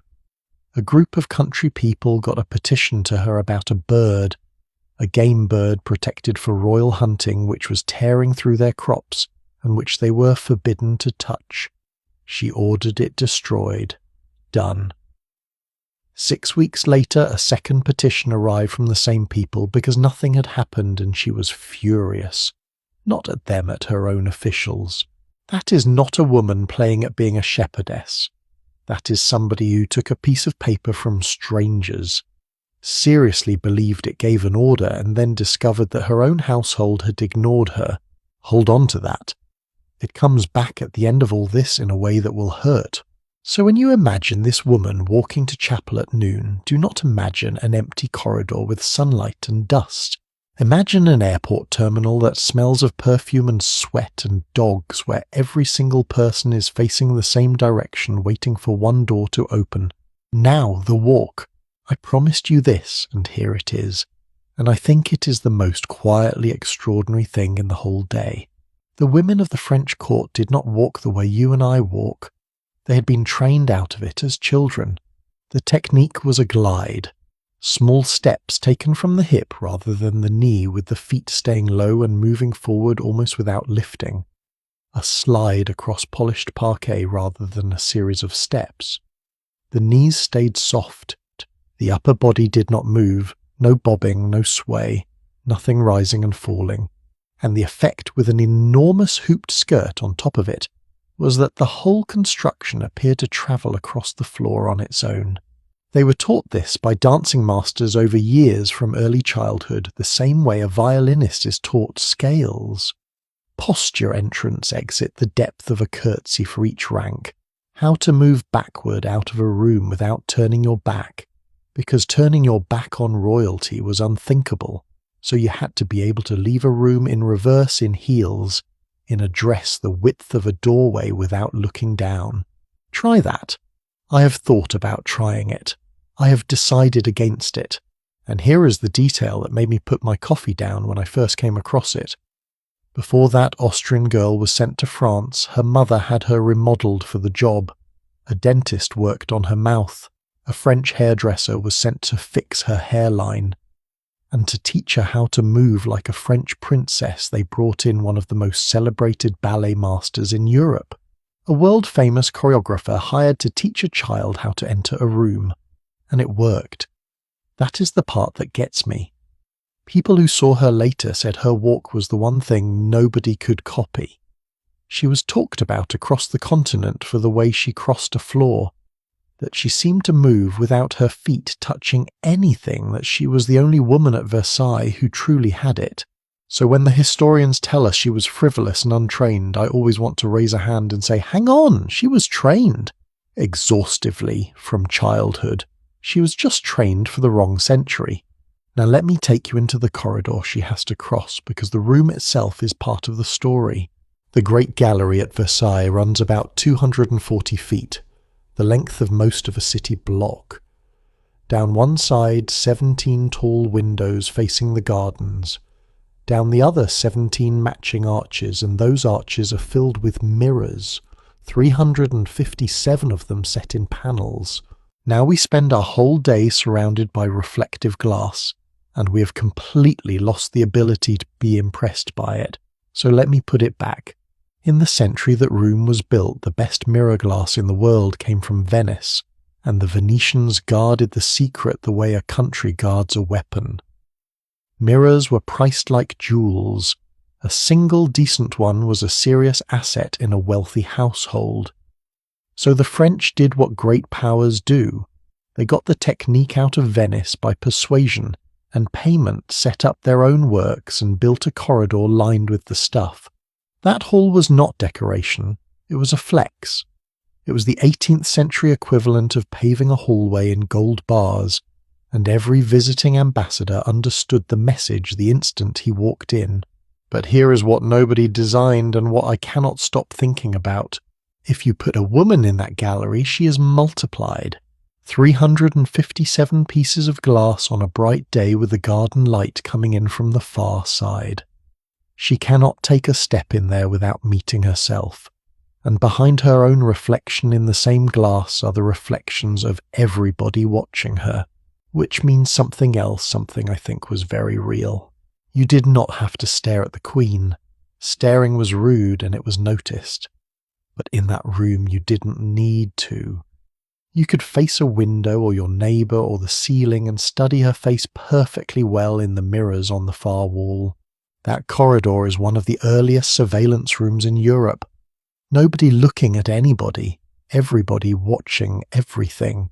And before we go any further, let me put you in there properly. Because the gallery in the films is always silent and it never was. 300 people on a hard parquet floor make a sound like weather. Shoes, heels, the creak of the boards under all that weight. Fabric everywhere. Silk against silk, the whisper of a train being gathered up a fan snapping shut. Somebody 2 arches down clearing his throat because he has been standing since 9 and he is cold. A dog briefly somewhere. In summer that room is unbearable. 17 tall windows facing the afternoon and no way to move the air, so the whole gallery turns into a greenhouse full of wool coats and powdered heads, and the smell of it is something we have no modern comparison for. In winter it is the other thing entirely, cold enough that the mirrors sweat. And now add the outfit. The formal court dress of that decade was not clothing so much as freight. The hoops holding the skirt out to either side. The weight of the fabric, which for a full court gown ran to a good deal more than any of us carry around on an ordinary day. A train behind her that a specific person is responsible for. Heels on a slick floor. All of it fastened in a way she cannot adjust herself. So she is not simply walking. She is carrying a building down a hallway at a glide without appearing to make an effort while 300 people study her face in the glass. And she has to move through it with her chin level and her mouth arranged into something pleasant for 240 feet twice a day, every day for 19 years. Can I ask you something? Have you ever been told to smile? Not asked, told. By a stranger or a boss or a relative at a family gathering, that small instruction that arrives with the assumption that your face is public property and it is currently arranged incorrectly. Now imagine that instruction is a job requirement enforced by 300 witnesses and that failing it is a matter of state. Because here is what happened to her face in that gallery. Everything got interpreted. If she looked tired, she was ill or pregnant or hiding something. If she looked cheerful on a day when the news was bad, she was heartless. If she spoke warmly to one courtier, 3 families took it as a signal and rearranged their alliances. If she failed to acknowledge somebody, that man went home insulted and his cousin heard about it by dinner. She had 240 feet in which to be legible to everybody and offend nobody, and there was no version of that face that worked. And that is where a very modern machine gets going. Paris in those decades had an underground print trade that would impress you. Cheap, fast, filthy, and enormously profitable. Scandal sheets, verses, little illustrated books about the private conduct of great people, and the Queen was the best-selling subject in the country.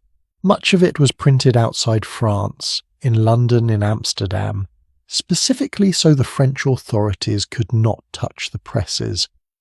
Then it came back across the border in crates and carts and got sold under counters in the capital. And the Crown's response is the detail that tells you how serious it had become. The government sent agents abroad with money to find the printers and buy the whole run before it could ship, to purchase entire editions and destroy them. Think about what that means. The most powerful monarchy in Europe quietly paying cash to make books disappear. It did not work. It never works. Every edition they bought only proved the material was worth printing. By the end, the woman in the mirrors and the woman in the pamphlets were 2 completely different people, and the second one was far more famous than the first. The gallery made her visible. The presses made her a character. And you cannot argue with a character. Now, I do not want to leave you with the idea that being looked at was always a trap. It was a tool, and some monarchs were superb with it. Go back 200 years to England and Elizabeth I. Every summer she toured. She took her whole court out into the countryside and moved from house to house, town to town, deliberately putting herself in front of people who would otherwise only have heard rumours about her. And she was magnificent at it. She stopped her horse for ordinary people. She accepted flowers and small gifts from women at the roadside. She made speeches to crowds in market towns and let them hear her voice. She understood something the French court never quite grasped, that being seen and being adored are not the same act, and the second one has to be earned in public repeatedly by hand. The French built a gallery and made the people come to them. Elizabeth got on a horse and went out, and then for the other extreme come forward to England again to 1861. Victoria's husband dies in December of that year and she disappears. Not for weeks, for years. She withdrew from public ceremony, almost entirely retreated between her houses, kept up the paperwork but refused the appearances. She was grieving honestly and terribly, and I have never been able to be hard on her for it. But the public didn't accept it. The affection curdled. Republican talk grew louder than it had been in a century. And in the middle of that resentment, somebody walked up to the railings of Buckingham Palace and pinned a notice to them in the style of an estate agent's advertisement, announcing that these premises were available to let, since the occupant had declined to carry on the business. That is one of the great pieces of public cheek in British history, and it worked in the sense that it stung. So there is your triangle, and it took me a long time to see it clearly. Elizabeth used visibility as a weapon. Victoria learned that invisibility has a price, and our young queen in the gallery was given no choice at all. She could not withdraw. She could not go out to the people. She could only walk the same 240 feet twice a day and be looked at by whoever had rented a sword that morning. Here is my honest view, and then we will move on. I think she was the most looked at woman in Europe and one of the least known. Everybody had an opinion about her face. Almost nobody had a conversation with her. Her image travelled the continent in engravings while the actual person was in a corridor trying to hold an expression together for the length of a city block. And if any of that sounds distantly familiar, if you've ever felt the difference between being visible and being known, then you understand this room better than the ambassadors who stood in it. We have got surfaces everywhere now. Glass in our hands, cameras in the ceiling, our own faces multiplied back at us all day.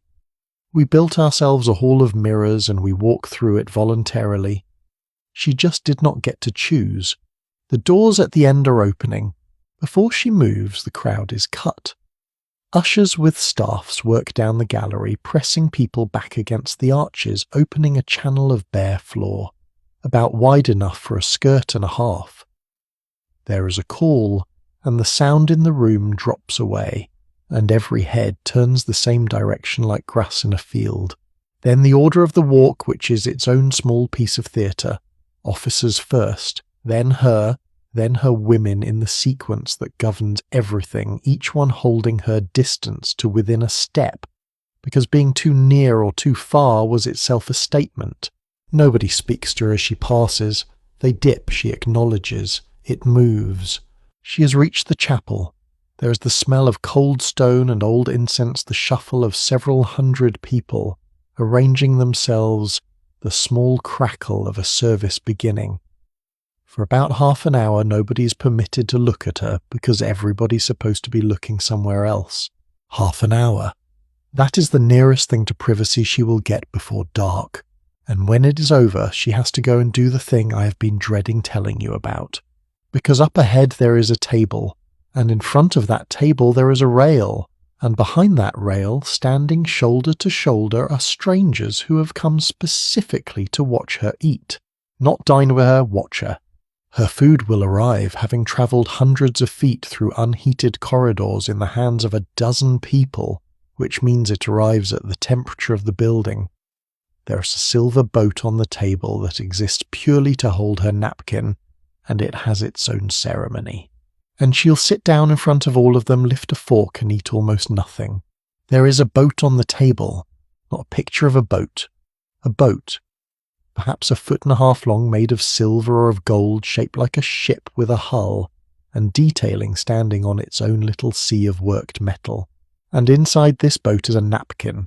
That is what it is for. It holds the royal napkin, and in earlier reigns the royal cutlery and a few small items connected with testing the food. It sits at the head of the table, and it is called a nef, which is simply the old word for ship. Now here is the part that made me put down my pen the first time I came across it. People saluted it. If you walked past the royal table when the family was not even in the room, empty chairs, no meal, nobody there, you were expected to acknowledge that boat, a small acknowledgement as you passed. Because the NF stood in for the monarch, and the monarch was owed respect whether he was in that chair or not. There were grown men, veterans of wars, dipping their heads to an ornamental silver ship holding a folded piece of cloth. I have thought about that a lot. It sounds like the punchline of a joke about court life. But I think it is the clearest window we have into how these people understood power. To them, majesty was not a person's personality. It was a thing that resided in objects, in sequences, in places. It hovered around the chair whether the body was in it or not, which tells you something rather sad about the woman we have been following. She was not the point. She was the location where the point currently happened to be standing.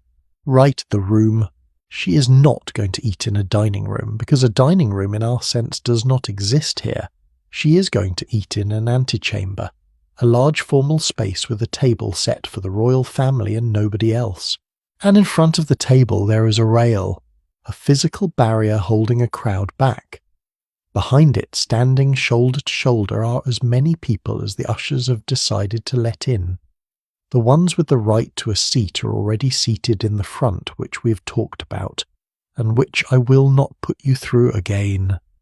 Everybody else is on their feet, packed in craning. Musicians play, the ushers keep the flow moving, and the public files through to watch the royal family have their evening meal the way you might file through an aquarium. Nobody is talking to her. That is not what this is. There is no toast, no conversation across the table, no laughter.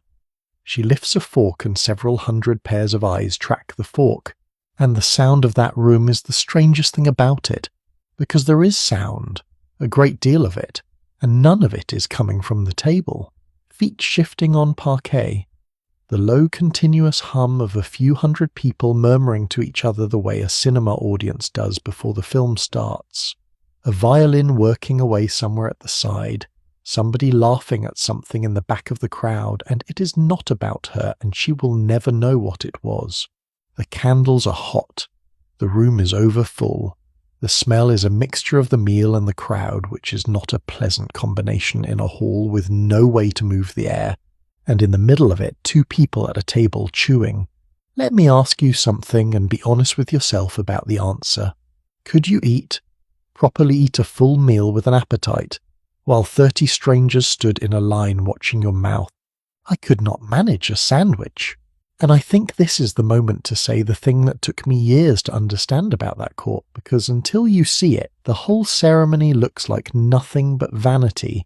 Eating in public was not showing off, it was proof of life. Think about the world these people were in.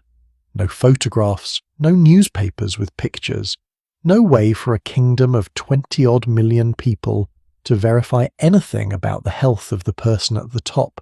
And a monarch's health was the single most important political fact in the country, because everything, alliances, debts, harvests, war, hung on whether there was a functioning body on the throne and an heir behind it. So the monarchy answered that problem with visibility. Come and see. Come and see him walk. Come and see him eat, with a good appetite, cut his own meat, take a second helping. Come and see the Queen sitting upright beside him. A public dinner was a stability report delivered in real time several times a week to anyone who cared to turn up. Which is why, and this is my favourite reversal in the whole story, the person who was magnificent at this ritual was not her. It was her husband. Louis XVI had an appetite that people wrote home about.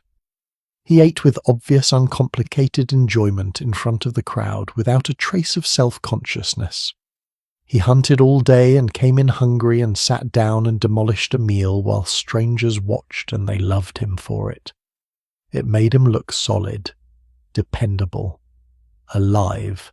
He was a shy, awkward, short-sighted man who fumbled almost every performance the throne demanded of him, and this one thing, this particular strange piece of theatre he was born for. And beside him sat a woman who could not do it at all. She picked. She pushed things around, sometimes she drank only water. There are accounts of her sitting through the entire public meal having eaten essentially nothing, and then once the doors shut behind her, having something small brought to her private room so she could eat like a person. Same table, same crowd, same ritual. One of them expanded into it and the other one shrank. I find that unbearably human. Because it is not a story about a good royal and a bad royal. It is a story about temperament, about how an institution can be perfectly designed for one personality and quietly torture the one sitting next to him. Have you ever worked somewhere that was built for a different kind of person than you, where the thing everybody found easy was the thing that cost you the most? Then you know exactly what that side of the table felt like. Now let me tell you how the food got there, because this is where it stops being solemn and starts being ridiculous. The kitchens were not in the palace. They were in a separate building across an open street. Everything, every dish, every sauce, every roast had to be cooked over there, arranged, covered, and then carried across the open air, in through a door, up a staircase, along corridors, and finally into the room where she was sitting. Several hundred yards, multiple flights of stairs, passing through unheated stone hallways in a building where, as we have established, the cold was a resident. There was no way on earth that food was warm when it arrived. Not on the coldest night, not on the warmest. It arrived at the temperature of the palace, which is to say at the temperature of the weather. The greatest kitchens in Europe, staffed by hundreds of specialists producing food that reached the Queen of France somewhere in the neighbourhood of lukewarm. And it did not travel quietly. The meal moved in procession. Officers of the household escorted it, sometimes with armed guards carrying the covered dishes along the route. And when that procession came through, people got out of the way and saluted it. Hats came off, heads inclined. There was a call that went ahead of it to announce what was coming. Not to the king, to the dinner. The dinner had an honour guard and received salutes from the public on its way to the table where it would be eaten cold by somebody who was not hungry. If you had described that scene to a peasant in Normandy, I do not think he would have believed you, and I would not blame him. And there was one more stop before anything reached her mouth. Every dish had to be tested. An officer would take a small amount of each thing and eat it in front of witnesses and wait.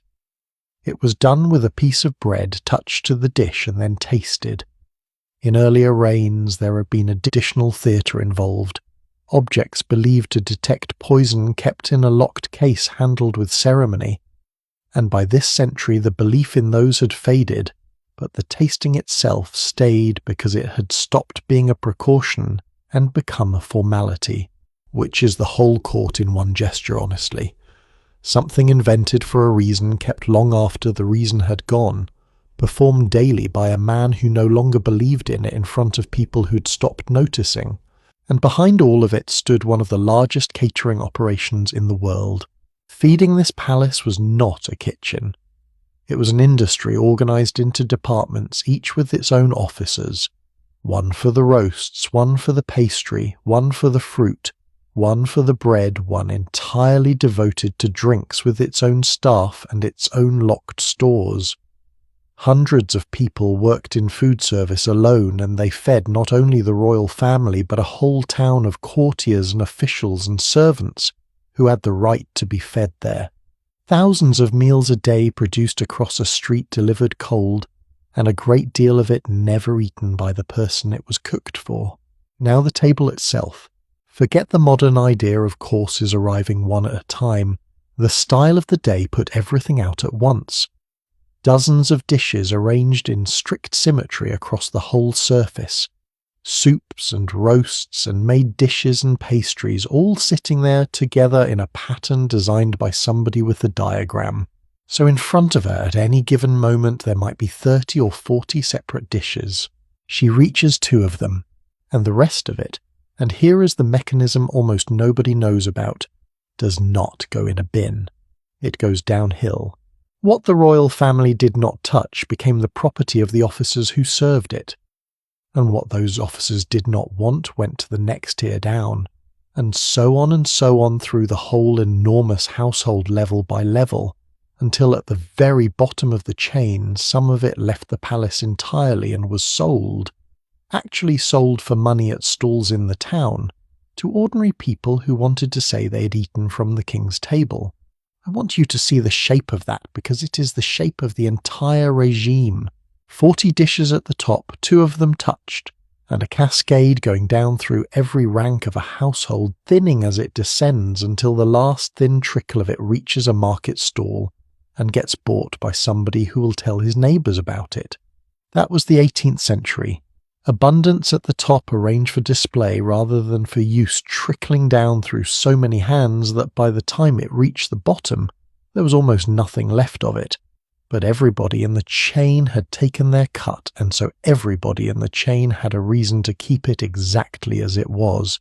You want to know why nothing at Versailles could be reformed, that is why. Every absurdity was somebody's living. Now let me take you east one more time, because there was a woman who solved this problem, and the way she solved it makes me laugh out loud. St. Petersburg, the Empress with the greyhounds and the dreadful coffee. She built herself a set of private rooms and held small evening gatherings there, and because she'd had quite enough of ceremony, she wrote out house rules and hung them on the wall where everyone could see them. I am going to give you the flavour of them because they are wonderful. Leave your rank at the door, along with your hat and your sword. Sit down, nobody stands. Speak with moderation and not too loudly so that nobody else gets a headache. Be cheerful. Do not sigh. Do not sulk. Do not spoil the mood of other people.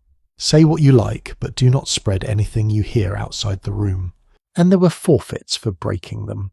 Somebody who slipped up might be made to drink a glass of cold water or recite a stretch of a famously tedious poem in front of everybody. Fail badly enough, and you were not invited back. Now hold those 2 rooms side by side. In France, a rail, a crowd, a boat that gets saluted, a young woman eating nothing in front of strangers. In Russia, a handwritten sign on a wall telling dukes to leave their rank in the hallway, sit down and stop sighing.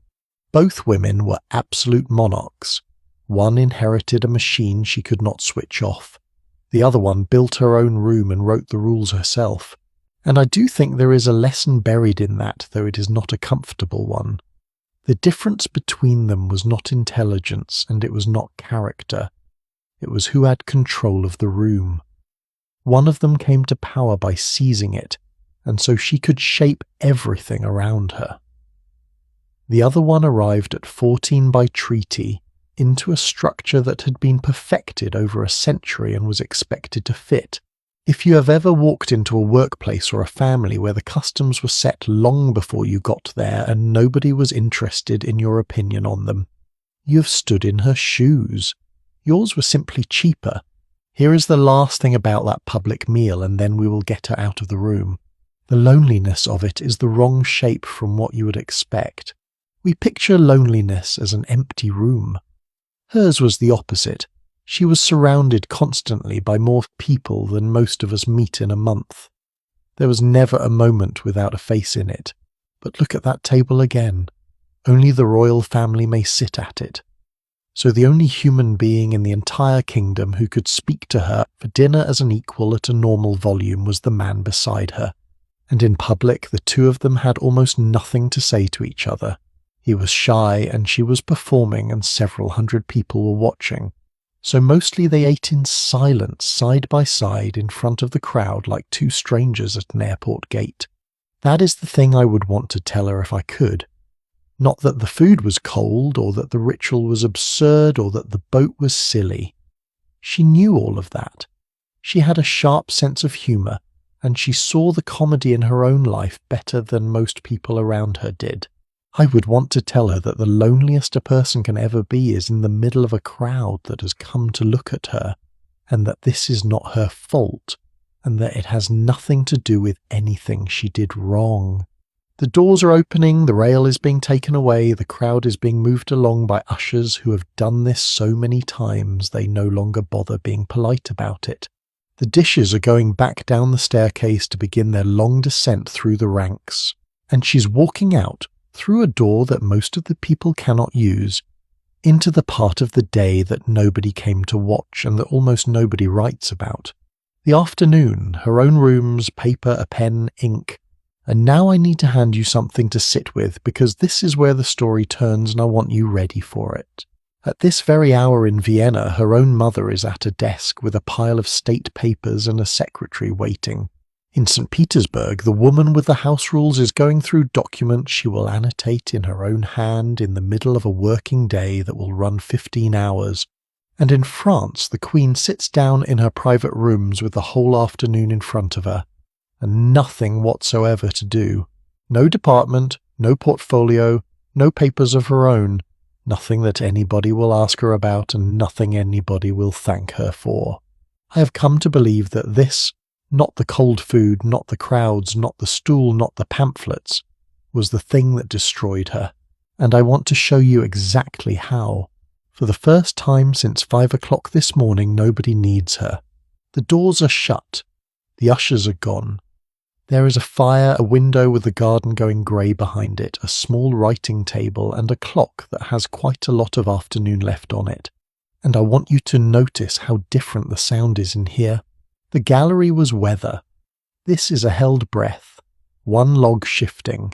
The clock which you could not hear anywhere else in the palace because there were always people, and which in this room is suddenly the loudest thing in the world. Rain starting somewhere against the glass, changing its mind, stopping. If somebody walks past outside, you can hear their shoes fade all the way down the corridor. These are the rooms almost nobody ever describes, because almost nobody was allowed into them, and the people who were had no reason to write about a quiet afternoon. And she is free. That is the good news. Here is the strange news. She has nothing to do. Not nothing in the sense of an afternoon off. Nothing in the sense of no work existing anywhere in the building with her name attached to it. No department. No papers waiting for a signature. No minister expecting her opinion. No file. No seal. No council seat. No petition she's required to rule on. The Queen of France held one of the grandest titles in Europe, and it came with no job.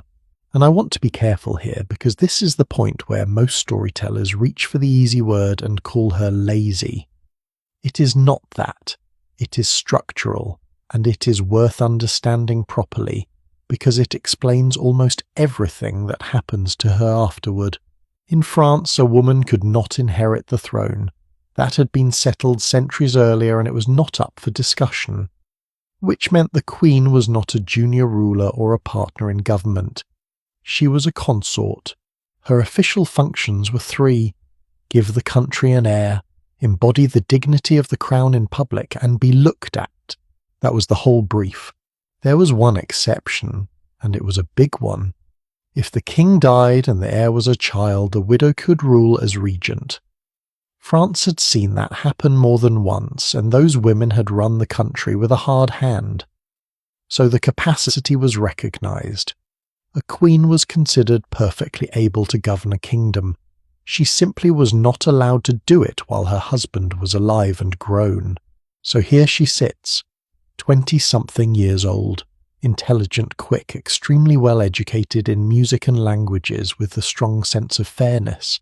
And as we have seen the instinct to actually do something when a stranger hands her a piece of paper, and an afternoon with nothing in it, every day, for 19 years, well, almost nothing. There was one thing on that writing table, letters to her mother, and I have to tell you what was in them because it reframes this whole quiet room. For roughly the first 7 years of that marriage there was no child, not one. And every single letter that came in from Vienna month after month, year after year, circled back to it. Advice, encouragement, warnings about what people were saying, instructions about how to behave, how to please, how to try harder. Meanwhile, the ambassador was filing his confidential accounts, and the court was counting the months, and the pamphlet writers in Paris were having an enormous time with it. And foreign embassies were reporting on it as a matter of European strategy, because a childless queen was a diplomatic problem for everybody. So picture her at that table in the grey light. the one duty she has been given she cannot complete. The one person she can write to about it is also the person applying the pressure, and the whole continent is keeping score. That is what was in the Queen of France's inbox on a quiet afternoon. Not policy, just the same question arriving from her own mother every month for 7 years. Now let me ask you something, because I would honestly love to know what you think. What would you become if somebody gave you unlimited money, total security, no responsibilities whatsoever, and 40 years? Because we all like to imagine we would learn Greek and take up astronomy. I am not sure I believe us. Here is what she did with it, and I want to walk you through the 3 doors she went through, because each one seemed harmless and each one was a trap. The first door was clothes. There was a woman in Paris named Rose Bertin, a merchant's daughter from the provinces who became the most powerful dressmaker in the world. Twice a week she came to Versailles with fabric samples, trimmings, ribbons, sketches, and a doll dressed in miniature versions of what she was proposing, so the Queen could see the effect in 3 dimensions. They would sit together and go through it. Pins marked the choices. Bertin became so important that people called her the Minister of Fashion, and it was only half a joke. She had her own waiting room in Paris where duchesses sat and waited their turn like anybody else, and she was known to be rude to them, and they came anyway. I love Rose Bertin for what it is worth. A commoner who built an international business on taste alone in a century that gave women almost no legal room to build anything. She deserves her own story. But look at what happens to the money. The dress budget was generous, and it was not generous enough because the appetite grew, and in some years the spending ran to roughly double what had been set aside, which the treasury covered, which people found out about. The second door was cards. Gambling was the great occupation of that court. Hours of it with real money crossing the table, and the Queen was in it. And there is one story about this that tells you everything. She wanted to hold a game over one of the autumn holidays, and gambling for high stakes needed the king's permission, so she asked him. He said yes to one night. The game ran for 36 hours. When he found out and confronted her about it, she reportedly pointed out, with perfect logic and no shame whatsoever, that he had authorized one night and he had not specified which one, and so the night in question was still technically going on. I laughed out loud when I first came across that, and then I stopped laughing because I could see the pamphlet writing itself. The third door was friendship, and this is the one that finished her. She was surrounded by hundreds of people who were required to be near her, and she was desperately short of anybody who liked her. So she did the human thing. She chose a small circle. A few women she found funny and warm and easy, and she spent her time with them, and she shut the door on everybody else. Now watch the machinery turn. Remember that she had already switched off a great deal of the old ceremony, excused people from it, let the formal rituals lapse, decided a lot of it was silly. So the old routes to the Queen were shut. The rights, the offices, the inherited entries, the whole apparatus that had let 400 families feel connected to the centre. None of it worked anymore. But access did not disappear. Access never disappears. It just moves. And where it moved was into a private friendship. If you wanted anything, a post, a pension, a regiment for your son, a hearing for your grievance, you no longer needed an office at court. You needed to be a friend of the Queen's friend, which meant one family and then a second sat at the mouth of the pipeline, and they used it thoroughly the way any family in history would have used it. Pensions, appointments, titles, sums that people talked about for years afterward. So picture the arithmetic from the outside. 400 noble families who used to have their small, ancient, meaningless right to stand in a room. All of it cancelled. And 2 families walking off with the pensions. She had not meant to build a system of favourites. She had meant to have friends, but when you remove the formal ladder and do not replace it, what fills the gap is not fairness. It is whoever happens to be standing nearest to you. That is the mechanism. That is how a woman who wanted to be left alone became in the public mind the beating heart of corruption. And it started in an empty afternoon. Now, I promised you 2 other desks in Europe at this same hour, and I want you to see them properly because the comparison is not fair, and that is exactly the point. Vienna first, her mother. Maria Theresa came to power at 23, and within weeks of her accession the vultures arrived. Her right to rule was challenged, an army came over the border, and she lost one of her richest provinces in a war she did not choose. That is how her reign opened. She was young, untrained in government, her father had not bothered to prepare her, and she was pregnant. What she did over the next 40 years is one of the great administrative rebuilds in European history, and almost none of it is glamorous, which is why almost nobody makes films about it. She reorganized the tax system so that the nobility could no longer simply opt out. She built a standing army with a permanent structure instead of an improvised one. She centralized the administration and dragged a sprawling collection of territories into something nearer to a single state. She overhauled the courts, she founded medical teaching, she ordered a census, and in the 1770s she signed a school ordinance that laid the foundation for compulsory primary schooling across her lands. One of the earliest serious attempts anywhere in Europe to put every child, including girls, in a classroom. She did all of this from a desk in a working day while pregnant 16 times over. She lost children. She kept working. Her husband died and she wore mourning for the remaining 15 years of her life, and she kept working. There is a story from early in her reign, when everything was collapsing, that she went before the Hungarian nobility in person to ask for troops, and she went while visibly pregnant and she got them. And here is the detail that I think is the most quietly devastating thing about her. That grandest of titles she carried Empress, she did not hold it in her own right.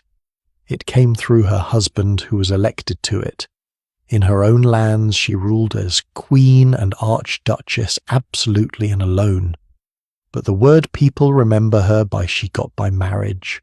The most formidable ruler in Europe, and her most famous title was borrowed.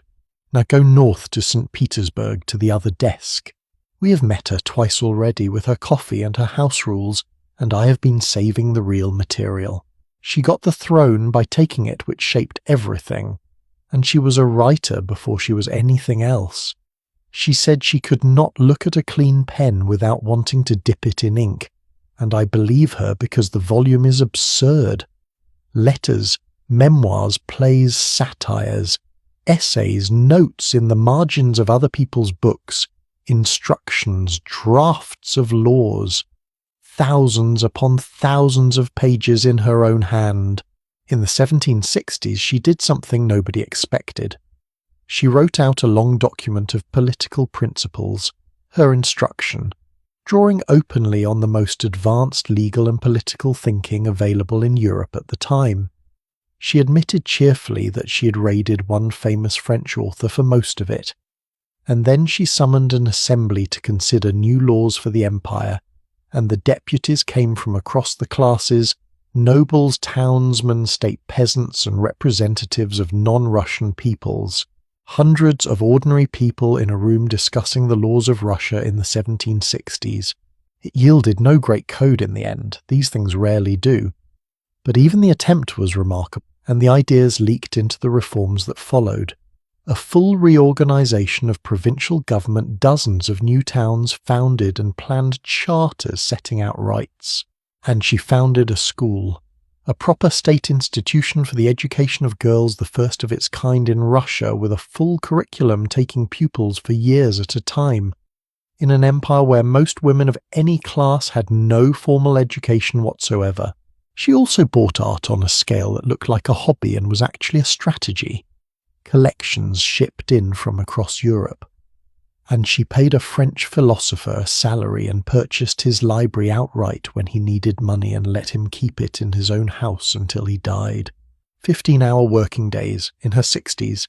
So there they are, 3 women one afternoon. In Vienna, a school ordinance being signed. In St. Petersburg, a page of law being annotated. In Versailles, A doll in a new dress being turned round on a table so a lonely young woman can decide about a ribbon. And I need to say the hard thing now, because if I only told you that I would be selling you a fairy tale. The two women at the desks were not kinder people. Let us be clear about it.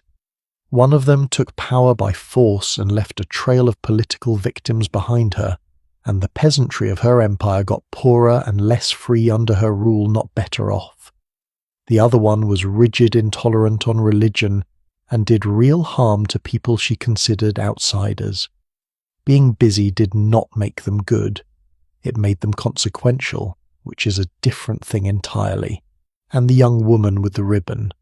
She was by most accounts the kindest of the three, warm with servants, personally generous, ready to intervene when she heard about somebody in trouble. History remembers the two hard workers as great and the kind one as a monster.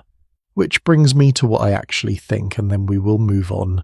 Idleness was not her character, it was a job description. Move these three women around and the story flips completely. Send the Austrian girl to Vienna at 23 with an empire under attack, and I suspect we will be talking about her toughness. Send the Empress to Versailles at 14 as a consort with nothing to sign and nobody to command, and give her 19 years of empty afternoons and a court full of enemies, and I am not at all sure she would have come out of it looking well either. We love to explain people by their character. Most of the time we're looking at their circumstances and calling it character.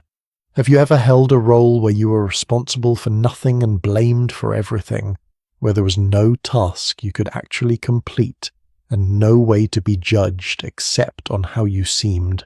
If you have, you know it is one of the most corrosive positions a human being can occupy, and she was in it at the top of the wealthiest court on earth for the whole of her adult life.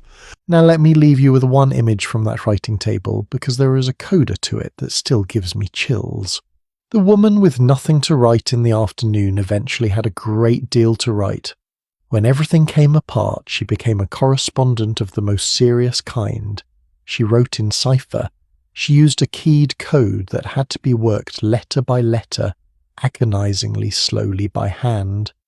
She wrote in juice that only showed up when the paper was warmed.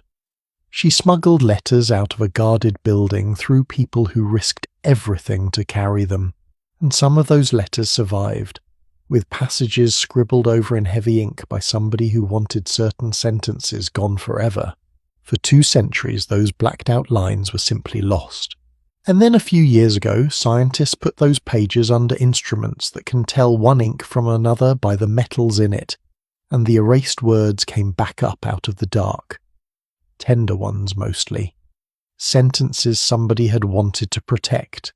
230 years later in a laboratory they got her handwriting back. I find that almost unbearably moving. The afternoon that had nothing in it and the hand that had nothing to write. And then at the very end a woman working in code by candlelight saying the things she actually meant. But we are not there. Not yet. It is a grey afternoon in a warm room and she's putting the pins down, because there is one duty on her calendar that nobody has cancelled, the single job the kingdom did give her. The reason she was shipped across a border at 14 in the first place, and it is the one they insisted on watching. I need to tell you about a December night when so many people crowded into her bedroom to observe her doing that duty, climbing on the furniture, packing the room, pressing against the bed, that the air in there ran out.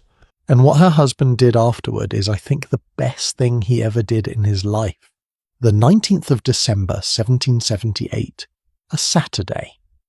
Bitterly cold, the kind of cold where the palace windows are sealed shut for the season, and the fires do not make any difference at all. Word has gone out during the night that the Queen's time has come, and it travels through the building the way fire travels through dry grass. And people start coming, not doctors, not family, people, because French custom held that the birth of a royal child was public event, and by the time the sun is properly up, that bedroom is packed. Princes of the blood, ministers, officers of the household, courtiers who have no business there but who know that being able to say you were in the room is a story that will last you 30 years. They fill the floor, they press up against the screens around the bed, and when the space at floor level runs out, some of them climb onto the furniture, onto chests, onto anything with a surface so they can see over the heads in front of them. Contemporaries wrote it down, and the accounts agree on the essential thing.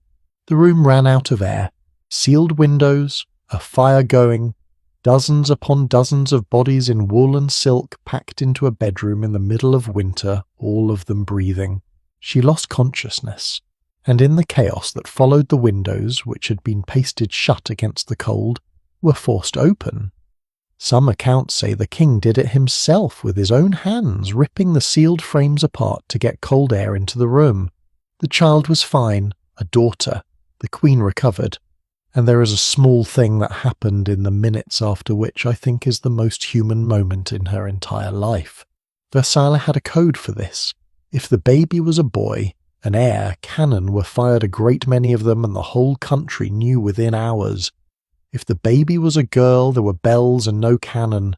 There were no cannon that morning, which means that in a room still full of people, still smelling of smoke and too many bodies, every single person in there understood immediately that the thing they had all come for had not happened. You can hear the disappointment in the accounts, polite, unmistakable. And she's said to have looked at the baby and told her more or less that she was not what anybody had been hoping for, and that it made no difference at all to how much she was loved. I have no idea whether the words are exact. They come to us second-hand the way most tender things do, but somebody in that room remembered a mother saying it, and I choose to believe that part. But something in her husband broke that morning, and it broke in the right direction, because he ended it. Not softened it, not managed it, ended it. From that point the crowd was gone. Attendance at a royal birth was cut down to the immediate family and a small number of officials with an actual reason to be there. And I want to say something about that man because he gets a bad press and he mostly earned it. Louis XVI was indecisive to a degree that helped destroy his own dynasty. He hesitated at almost every moment that required nerve. He was awkward, easily talked out of things, and repeatedly did the almost right thing 3 weeks too late. But on that December morning he watched his wife suffocate in front of 100 spectators, and he went and got the window open. And then he changed a rule that had stood for centuries because it had nearly killed somebody he loved. That is, I think, the finest thing he ever did. And nobody puts it in the films. Now let me explain why that crowd was there in the first place, because if you think it was cruelty or nosiness, you are going to miss the real story. And the real story is far more interesting. It was an evidence procedure. Think about the world without documents. No birth certificates as we know them. No photographs. No tests of any kind. A kingdom's entire future, who inherits, who is legitimate, whether there is a civil war in 30 years, rested on one question. Is this baby the one who came out of that woman in that room? And if the answer could be doubted, the consequences were not theoretical. Look at England 90 years earlier. A king who had converted to a faith his country distrusted finally had a son by his second wife. And immediately the rumour went around that the child was not hers at all, that a baby had been smuggled into the bedchamber inside a warming pan, a covered metal container for heating a bed, and swapped in. There was no truth in it. But the rumour did not need truth. It gave the king's enemies exactly the doubt they required, and within months he had lost his throne and left the country, and the succession of England was rewritten around a whisper about a bed warmer. So the French court looked at that and drew the obvious conclusion. Fill the room. Fill it with the most senior, most credible, most unimpeachable witnesses in the kingdom, and let nobody ever be able to raise the question. Which means that ritual, absurd and dangerous as it was, existed for a reason a lawyer would recognize. It was a chain of custody. And here is the structural point that took me a long time to see, and it is the thing I would want you to carry out of this. The most powerful institution in Europe had a single point of failure, and it was a bedroom. All that gold, those armies, 200,000 men under arms and navy colonies on 3 continents, the most imitated court on earth. And the entire arrangement rested on whether one young woman could give the kingdom a witnessed undisputed child. No wonder they came in through the doors and climbed on the furniture. From their point of view, they were not watching a woman have a baby. They were watching the Constitution of France being written in real time once with no second copy. I do not forgive them for it, but I understand them now, and understanding is more useful. Can I ask you something? Who was in the room when you were born? Most of us know the answer, and it is a short list. A parent, a nurse, a midwife, a doctor, maybe a grandmother in a corridor, somebody outside with terrible coffee. Now imagine the answer being about 100 people, several of whom were standing on the furniture. And imagine that being normal, that being the expectation, that being in fact the constitutional requirement of your job. Right, let me take you out of that room, because what she did afterward is the part of this story I find most touching, and it is also the part the propaganda worked hardest to bury. She was, by the accounts, we have a good mother. Not a symbolic one, an involved one.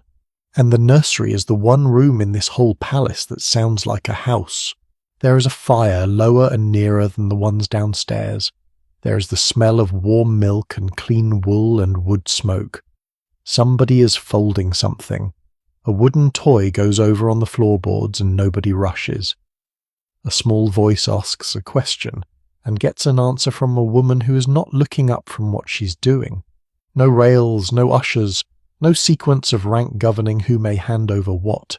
Out of an entire day, out of 19 years of days, this is the room where nobody is performing. Convention at that court held that royal children were handed to a governess and a household and seen on a schedule. She would not do it. She had them near her.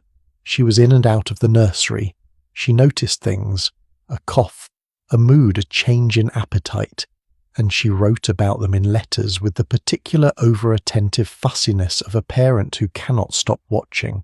She gave her daughter a nickname that tells you everything about the child and something about the mother. She called her muslin the serious, muslin for the light fabric she was dressed in. Serious because the little girl had a grave, watchful, unimpressed face from very early on, and her mother thought it was funny. If you have ever privately given a small child a slightly disrespectful nickname because their personality arrived before they could speak, you know exactly what kind of affection that is. She also did something that startles me every time I come back to it. She brought other people's children into the household, not as servants, as dependents she was raising. There was a village boy she took in when he was small, a peasant child, and she had him educated and clothed and kept at court.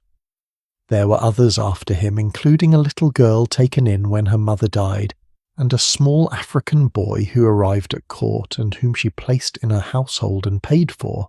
Now I want to be honest about the shape of this, because it would be easy to make it a purely lovely story, and it is not. An 18th century queen taking in a peasant child was doing something warm and something theatrical at the same time, and she knew it. It fit the sentimental fashion of the age, a fashion she loved, and which the pamphlet writers used against her mercilessly. And the outcomes were mixed. The village boy she raised grew up, absorbed the ideas of his generation, and turned against the family that had brought him up. He went the other way politically entirely. It happens, but I have never been able to be cynical about it. Because whatever else was going on, a real child got fed and taught and kept warm for years, and somebody signed the bills. And then, of course, the other side of motherhood in that century. She had 4 children. 2 of them she buried before any of the terrible history reached her door. The first was a baby daughter who did not survive her first year. And the second, and this is the one where I have to slow down because the timing of it is almost too cruel to be true. Her eldest son, the heir, was ill for a long stretch. He had a wasting illness of the spine, and he faded through it over months in a way that everybody in the household could see coming, and nobody could do anything about. He was 7 years old. He died at the beginning of June in 1789. Now let me put a calendar next to that. In that same month, the political crisis that would end the French monarchy came to the boil. The Great Assembly was in session, deadlocked and radicalizing by the day. Within about 2 weeks of that little boy's death, the deputies would gather in a tennis court and swear not to disperse until France had a constitution. Their son died in the exact days the world was ending, and almost nobody around them had space to notice. There is a moment from those days that has stayed with me for years. The king and queen were in mourning in seclusion, and a delegation came demanding to be seen immediately. When the delay was complained about, the king is said to have answered them with a single question, asking whether there were no fathers among them. I think about that a great deal. Whatever you conclude about his politics, that is a man in a room saying, "My child has just died, and you are asking me about procedure," and she never came back from it. Everyone who knew her said something went out in her that summer and did not come back on. The woman who walks into the rest of that story, the one history judges, is a mother who buried a 7-year-old 2 weeks before her country came apart. I am not offering that as an excuse for anything. I'm offering it as context, which is a different thing and which she has rarely been given. Now let me take you to 2 other nurseries, because motherhood at that altitude took strange shapes. Vienna in the 1850s, our empress with the impossible hair. She married at 16 and had her first child before she was 18. And then something happened that I find hard to sit with. Her mother-in-law took the children, not figuratively. The older woman set up the nursery in her own apartments, took charge of the arrangements and made the decisions. She named the first baby, chose the name which happened to be her own without consulting the mother at all. The young empress had to ask to visit her own children, and she was often made to feel she was in the way, and it broke something in her early. She was 16 in a foreign court with a mother-in-law who considered her unsuitable, and the one thing that might have anchored her was placed in another set of rooms. Then her first daughter died as a toddler on a journey the young mother had insisted on taking, and she was blamed for it. And far worse, she blamed herself for the rest of her life. Years later, she had one more child, a daughter, and this time she fought for her and kept her near and poured everything into her to the point where the rest of the family privately thought it was too much. And who could be surprised? If you want to understand why that woman spent decades travelling, unable to settle anywhere, unable to be still, a great deal of it starts in a nursery she was not allowed into. Now go to London, and here is the one that will make you smile because it is honest in a way royalty almost never is. Queen Victoria had 9 children and did not enjoy the process even slightly. She wrote about it with a bluntness that still startles people. She found pregnancy tedious and undignified. She was not sentimental about newborns and said so. She thought very small babies were frog-like and unappealing, and she was quite happy to put that in writing. She adored her husband and was clear-eyed to the point of rudeness about what she called the shadow side of marriage. And I have enormous respect for that, because every other queen in Europe was expected to describe motherhood as a sacred joy, and this one wrote down that it was hard, repetitive and inconvenient, and she was going to get on with it anyway. But here is the part that matters. When she had her 8th child, she accepted chloroform for the pain. This was new, and it was controversial, and there were physicians and clergymen who argued that women were meant to endure it. She took the pain relief, and because she took it and because she was who she was, the argument was effectively over. Within a few years, pain relief in childbirth had gone from suspect to fashionable, and then to ordinary. That is one woman's private decision on one afternoon, changing the experience of childbirth for millions of women who never knew her name. I love that. Of everything in this story that might be the single most consequential thing any of these women ever did, and it happened in a bedroom, and it involved no policy, no army, and no ceremony whatsoever. So there they are, 3 mothers, one who was watched, one who was dispossessed, and one who was reluctant, honest, and quietly historic. And here is my closing thought before we move, and I have been turning it over for a long time. The pamphlets that destroyed our queen went after her hardest as a mother. That is where the filth was aimed. Not at her politics, she had none, but at her fitness as a parent and a wife. And I think that was strategic because motherhood was the one ground where she was unassailable. She was on the evidence better at it than almost anything else she was given to do, so that had to be taken from her too, which is worth remembering the next time you see a woman in public life being taken apart in the area where she is actually strongest. It is not an accident. It never was. The light is going now. Somebody has come to take the children away to their own rooms, and there is that particular sound of a small person being walked down a corridor by an adult who is trying to hurry without seeming to, and she's putting on a plain wrap and the shoes she can actually walk in, because there is one more journey in this day, and it is the only one she chose. Out through a small door, down a path, away from the great galleries and the rails and the ushers and the 300 witnesses to a set of buildings in the garden that were by her own written instruction shut to anybody who had not been invited. That included the ministers, that included the courtiers, that included on her own terms the King of France. Orders in that garden were issued in her name and not in his, which had never been done. And in the little theatre she built there, the Queen of France used to go up on stage in front of a tiny audience of friends and play a servant. 20 minutes on foot. That is all it takes to leave the 18th century, out of a side door, along a path with the gravel giving under her shoes, past the hedges over a small bridge, and away from that enormous gilded machine of a building until you cannot hear it any more. And the first thing that happens is the air changes. Wet grass, cut box hedge, cold coming up off water somewhere to the left. The smell of a garden at dusk in the north of France, which is one of the great smells of the world, and which nobody at that court would have thought worth writing down. No ushers out here, no rails, no sequence. Just a woman walking in the dark toward a small house. Let me describe the house because the scale of it is the first surprise. The great palace behind her has something in the region of 2,000 rooms.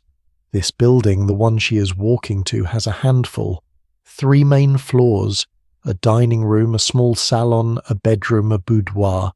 You could walk from one end of it to the other while a kettle boiled. It was not built for her. It went up in the 1760s for the previous king, and it was intended for a woman who died before it was finished. So it sat there small and perfect and empty for a few years, and then in 1774 weeks into his reign her husband gave it to her. By the accounts he made a little speech about it, that this pleasure house was hers now, and I have often wondered whether he had the slightest idea what he was handing over, because she did not use it as a country cottage. She used it as a country. Here are the rules she made, and I want you to feel the shock of them in the context of everything we have watched. No court dress, simple white muslin flat shoes, no formal construction on the head, no presentations, no ranked entries, no sequence of who may hand what to whom. Nobody sits by right, nobody stands by right, and nobody comes at all unless she has asked them.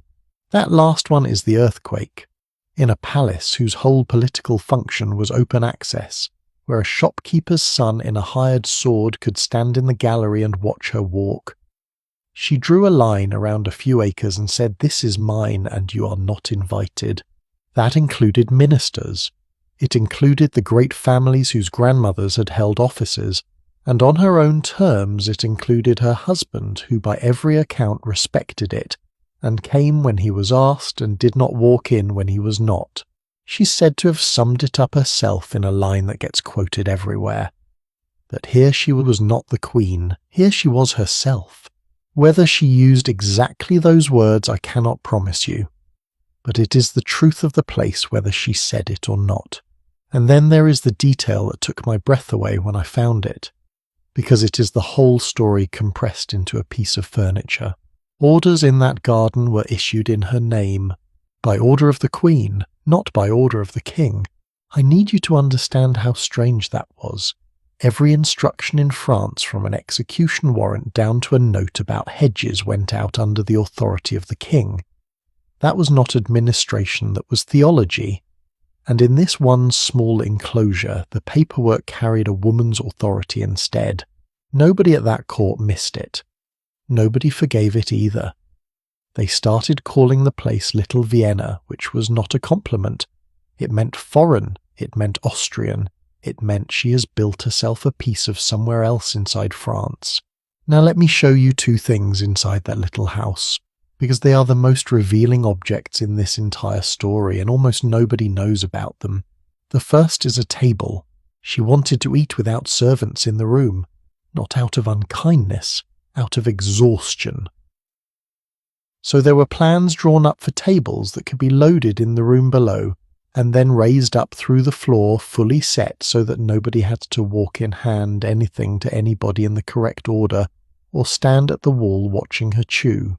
The engineering existed. Similar systems had been built elsewhere.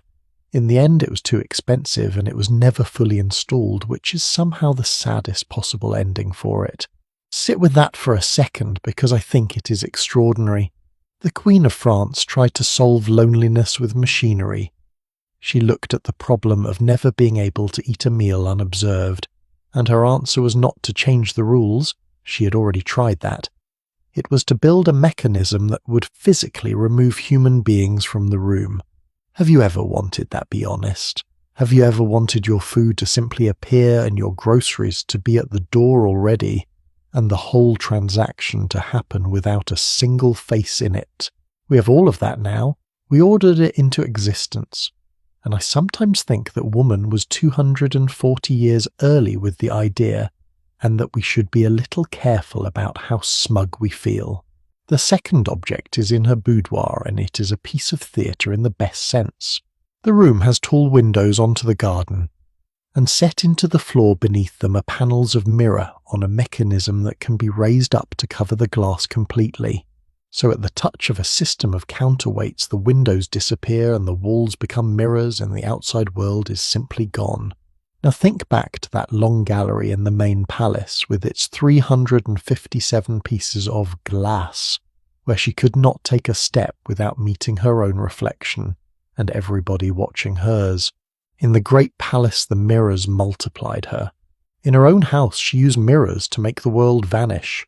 Same material, opposite purpose, and I do not think she planned that as a statement, which is exactly why it tells you so much. Now let me tell you what actually happened in those rooms in the evenings, because it was not what the pamphlets said.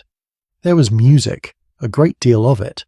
She played the harp, properly not decoratively, and she sang, and she'd been trained from childhood in a household where music was taken seriously.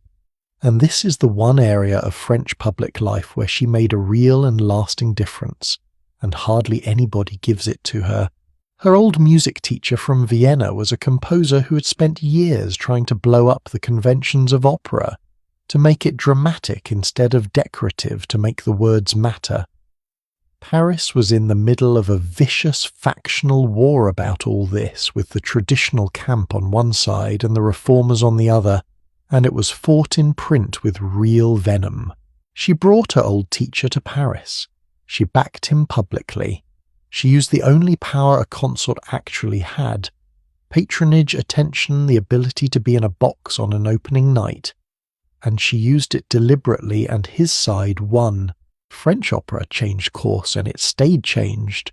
So the next time somebody tells you she contributed nothing, you can mention that the shape of European music in the following century runs partly through a young woman's stubbornness about her childhood music master.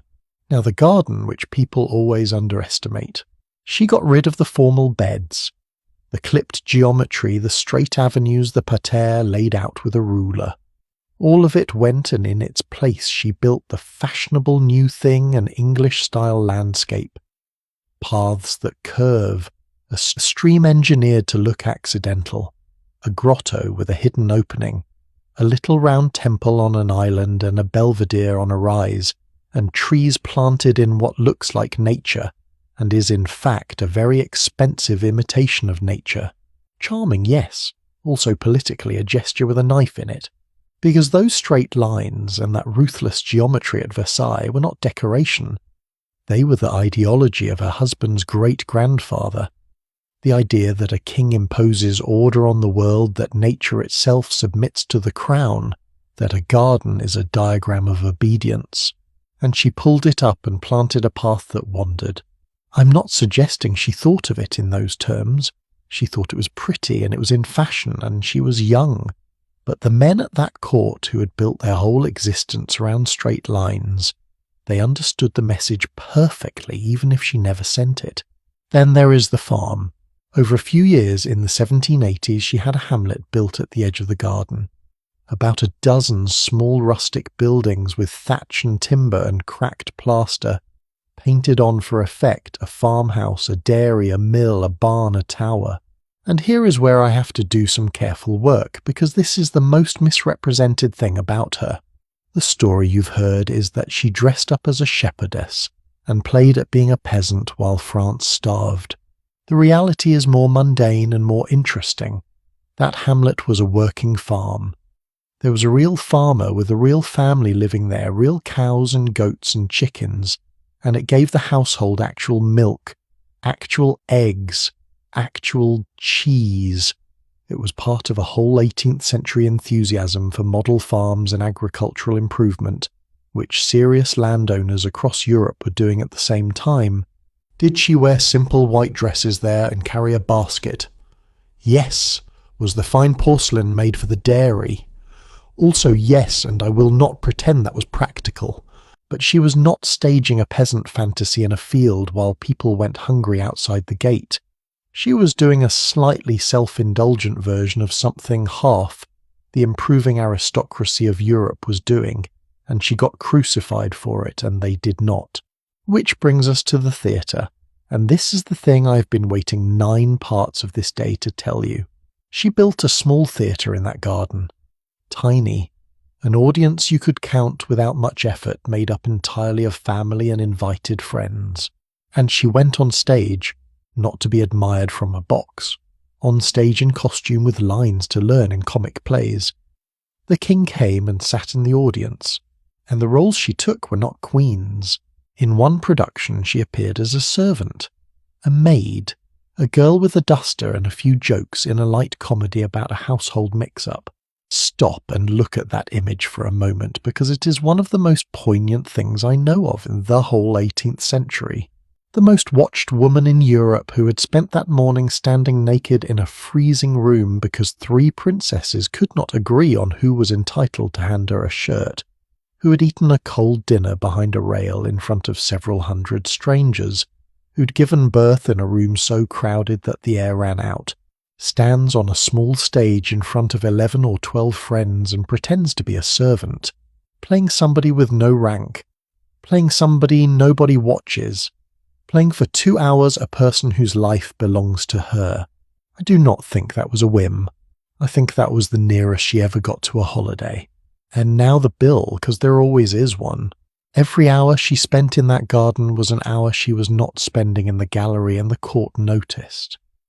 The old families who had lost their ceremonial rights and then lost their access to a private clique now watched the Queen physically leave the building every evening. The pamphlets did not slow down when she withdrew, they accelerated, and here is the mechanism, and it is the most important thing in this segment. When people cannot see, they do not conclude that nothing is happening. They conclude that something is being hidden. That is the engine of every rumour in human history, and she walked straight into it. A monarchy that had spent 100 years earning legitimacy by being visible had ended up with a queen who wanted a door she could shut, and every shut door became evidence. They gave her a nickname in those years, Madame Deficit, because the story took hold that her building and her spending had emptied the treasury. So let me give you the number that should have been in every pamphlet and never was. France was indeed heading for financial collapse in those years, and the debt was catastrophic, and it did eventually bring the whole monarchy down. It was not built at Trianon. It was built across an ocean. France had gone to war against Britain in support of the American colonies, and that war, the ships, the armies, the loans, the interest on the loans, cost sums that make her gardens look like a rounding error. Her entire estate house, hamlet theatre and gardens together over a decade and a half was a tiny fraction of what a single year of that war consumed. And I want to say this gently because most of you listening are American. Your independence was in part financed by the debt that destroyed her. The money that helped make your country was borrowed by a government that then could not pay it back, which forced the calling of an assembly which became a revolution, which ended with her in a cart. I'm not laying that at anybody's door. History is not a courtroom. But the two things are connected by an actual paper trail, and hardly anybody puts them in the same sentence. Now let me take you around Europe one last time before the light goes, because every one of these women built a small house. The Empress in Vienna, when grief finally overwhelmed her, built a palace on an island in the Ionian Sea and dedicated it to a Greek hero who died young. She went there to be nobody. And when she travelled by ship, she's said to have had herself fastened to a chair on the deck during storms, so that she could stay out in the weather and feel something enormous happening around her. The Empress in St. Petersburg built her retreat right up against the palace and gave it a name that I find quietly hilarious. She called it the Hermitage, a hermit's cell. This woman who commanded millions of people and could not go anywhere without a procession named her private rooms after a man who sits alone in a cave. And Queen Victoria did the smartest thing of the three. She and her husband bought their two favourite houses with their own money, not crown property. Personal purchase, personally owned, specifically so that nobody could tell her who to invite or when to be there or what the arrangement should be. She understood something the others learned the hard way. If you want a door, you can own the door. She even had a small chalet built in the grounds where her children had their own little house, their own garden plots and their own small kitchen, and were made to keep accounts of what they spent. Royal children learning to balance a household ledger in a playhouse. So here is where I land, and then we will walk back. 4 of the most powerful women of their centuries. Different countries, different languages, 200 years between the first and the last. And all 4 of them, given every possible luxury on earth, spent their money and their ingenuity on the same thing. A small house, a short list of people, a door. Where is yours? Because I think everybody has one or needs one or is quietly saving up for one. A room, a car in a parking lot at lunchtime, a walk you take alone 20 minutes somewhere nobody can reach you. And if you have ever had somebody make you feel selfish for needing it, then you know precisely what they did to her. She's walking back now, the gravel again, the bridge, the lights of that enormous building coming up out of the trees in front of her. Floor by floor, window by window, hundreds of candles behind hundreds of panes. She has an hour of it left. And everything from this morning is about to happen again in reverse. The layers come off in a set order. The women arrange themselves. The linen is warmed a second time. But there is one honour at that court I have deliberately kept from you until now, and it belongs to this last hour of the day. Out of all the privileges those families fought over for generations, the stool, the shirt, the water, the entries, the one they wanted most, the one that people schemed for years to obtain, was the right to hold a single candle and hand it to her. One candle, and I will tell you why. The light in here has changed. All day this palace has been lit from the outside. Grey window light, garden light, the flat white glare off 357 mirrors. Now the windows are black and everything you can see is coming from a flame. Candlelight does not fill a room. It carves out a little sphere and leaves the rest in the dark. So the gold on the walls has gone soft and brown. Faces are lit from below, the corners have disappeared entirely, and the whole building has begun to make different sounds. Doors further away, fewer feet, somebody laughing 2 rooms off then stopping. Stay here with me for a moment before we go on, because this is the best hour in the whole palace, and nobody ever writes about it. The wooden floors have stopped creaking under crowds and started creaking under one person at a time. A clock somewhere strikes, and 3 other clocks answer it slightly out of step, the way clocks in a big house always are. The fires have gone from flame to glow, so the light is orange now instead of yellow, and it moves. Outside the gardens are entirely black. Not dark, black. No street lamps anywhere in the world, yet no glow on the horizon from a city, nothing at all beyond the windows but the shapes of trees against a slightly lighter sky. You can hear water in a fountain that nobody has turned off, and every so often far away a single set of footsteps crossing a stone floor and fading out. That is the sound the 18th century made at the end of a day, and I think about it more than is probably healthy. Right, the candle. I promised you this, and here it is. Out of every privilege at that court, the shirt, the water, the stool, the entries, the right to stand in a certain spot on a certain morning, the one people wanted most was the right to hold a candlestick and hand it over at bedtime. That is it. That is the whole honour. You're given a candle, you hold it, you offer it, somebody else carries it away. No salary, no office, no duty attached, nothing to administer, nothing to sign, nothing that outlives the evening. And men schemed for years to get it. Now, when I first came across that, I thought it was the single most ridiculous thing in the entire building, and then I understood what it actually was, and it stopped being funny at all. The candle was not a privilege.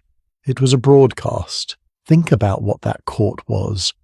Several thousand people whose fortunes depended on knowing exactly where they stood in a place with no newspapers, no announcements, no memos, no way for anybody to be told anything officially.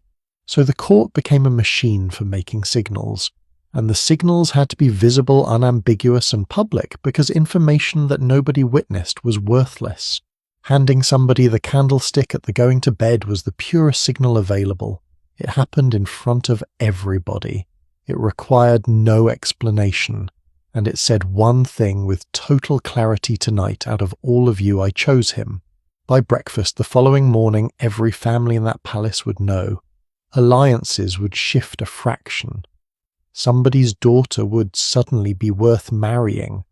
A petition that had been stuck for 8 months would move 3 inches. It was pure social currency minted nightly in wax. And here is the cruelty inside it, which is the part I keep chewing on. To give the candle to one person is to withhold it from 40. Every single night in front of an audience a small public verdict was handed down, and it was handed down by a woman who was exhausted, who had been awake since the dark, who had eaten almost nothing all day, and who now had to make a choice she knew perfectly well would be discussed at every dinner table in the district. Have you got a version of this where you work? Because I think we all do. Who gets replied to first? Who gets tagged? Who gets left off? Who gets asked their opinion in the meeting? And who gets thanked at the end of it? Nobody writes those rules down, and everybody can feel them. 250 years and we still hand each other candles. We have just stopped calling them that. Now let us get her out of these clothes, because the whole morning's about to run backward. Everything that went on in a sequence comes off in a sequence. The gown, the hoops, the stiffened bodice unlaced by hands that are not hers. The jewels counted as they are removed because they are state property, and they are inventoried. The pins out of the hair, and there are a great many pins, each one going into a dish so that none of them ends up in a bed. The mirrors are covered or turned. The fire is banked down. Somebody comes through with a pan of embers on a long handle and sweeps it between the sheets in slow strokes, never stopping in one spot, because a warming pan held still for 4 seconds will scorch linen, and a scorched royal sheet is somebody's career. And I want to give you one detail about that bed that I found delightful and had never once considered. The palace changed its curtains twice a year, not metaphorically. Twice a year on a schedule, an entire department went through those staterooms and swapped the heavy winter hangings for lighter summer ones. Bed curtains, wall panels, chair covers, everything. Thousands of pieces of fabric catalogued, stored, aired, mended and rotated in a permanent cycle. Somebody's whole career was the seasonal wardrobe of a building. And while all of this is happening, there are men awake in that palace for one reason only, and it is the reason nobody thinks about. Fire. Look at what this building is made of. Wooden floors polished with wax, silk on the walls, Silk around the beds, feathers, paper, tapestry, dry timber in the roofs 2 centuries old in places, and the only way anybody has of seeing anything after 4 in the afternoon is an open flame. Thousands of them, in every room, held by tired people carried up staircases set down beside curtains. So there was a watch. Men who moved through the corridors all night with a specific brief, looking for a smell, a glow, a hanging that had drifted too near a flame. There were rules about where candles could stand and how they had to be carried. There was water kept ready, because everybody understood the arithmetic. 1 tipped candlestick against 1 silk bed curtain on the wrong night, with a cold draught moving through the corridors, and the greatest palace in Europe would have been a field of ash by morning, along with everybody sleeping in it. That is the thing about that world I have to keep reminding myself of. All that gold, all that ceremony, all that arrogance, and the whole thing balanced on somebody remembering to be careful with a candle. And her bed itself was not really furniture. It stood in an alcove behind a low rail with plumes of feathers at the corners of the canopy hung in silk that matched whatever season we're in. A queen's bed was a monument that you could also sleep in, and the difference between those 2 functions is the difference between her public life and her real one.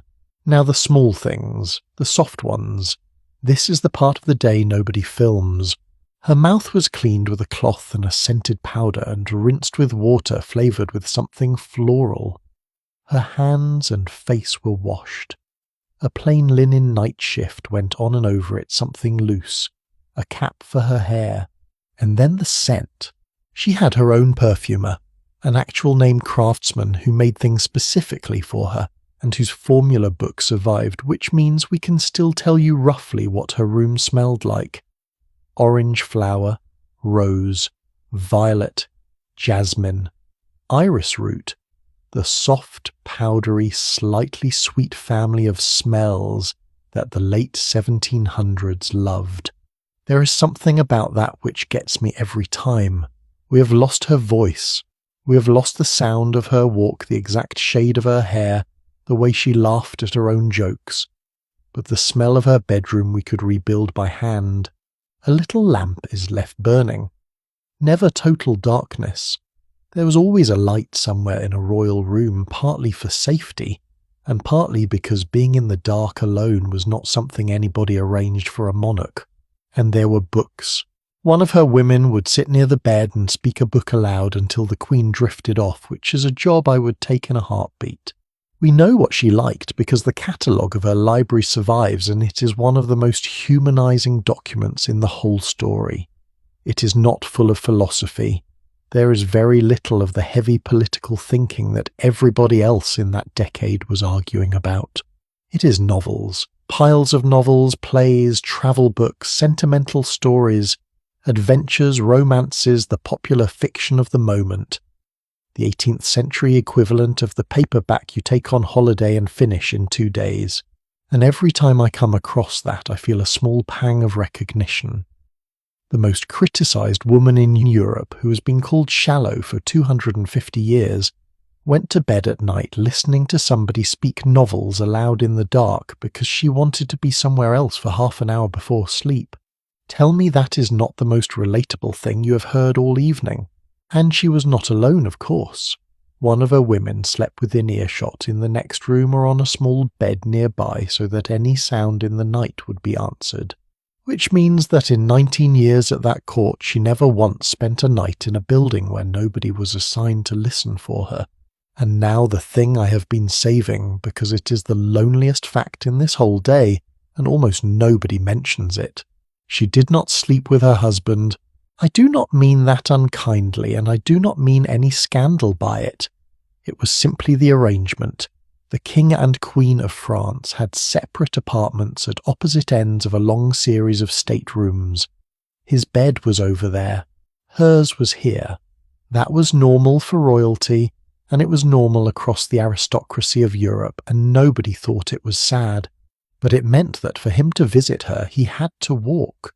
Through rooms, past doors, along a corridor, in a building where several hundred people slept in cupboards and attics and antechambers, and where absolutely nothing went unobserved. So the court knew. Every night the court knew whether he came or not. Footsteps in a corridor were data. There were people whose evening was improved or ruined by that information, and ambassadors who put it in their reports and family members abroad who received it in the post. Remember those 7 years with no child? This is how they were counted, not by doctors, by listening. I find that almost unbearable. The most private thing 2 people had between them audited nightly by the acoustics of a hallway. There is a term for the narrow space between a grand bed and the wall, the little street roughly in French.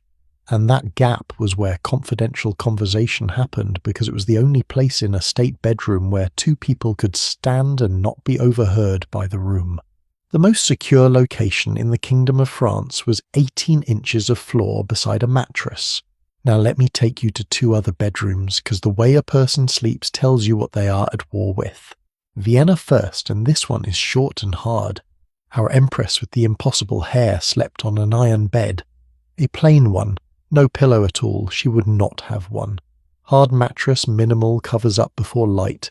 Everything else in her life was excess, the palaces, the horses, the sea voyages, the 3 hours of hair. And her bed was the bed of somebody doing penance. I do not think that is a contradiction. I think it is the clue. She could not be at peace in a beautiful room, so she made the one room nobody saw as bare as she could get it and called that discipline. Now come forward a century to Russia for the last bedroom of the night, and this one, thank goodness, is warm. At a palace outside St. Petersburg in the years just before the First World War, there was an empress who did something almost no royal couple in Europe did. She shared a bedroom with her husband, by choice. 1 bed, 1 bathroom next door for years, with a whole enormous palace available. When they were apart, they wrote to each other constantly, and the letters are so affectionate that historians occasionally get embarrassed quoting them. Her private sitting room next door was a famous space. Everything in it was mauve, the fabrics, the furniture, the woodwork, because she loved that colour, and she had it done to her own taste rather than a court decorator's. There was a chaise longue where she spent a great deal of time because she was frequently unwell and in pain, and there is no point pretending otherwise.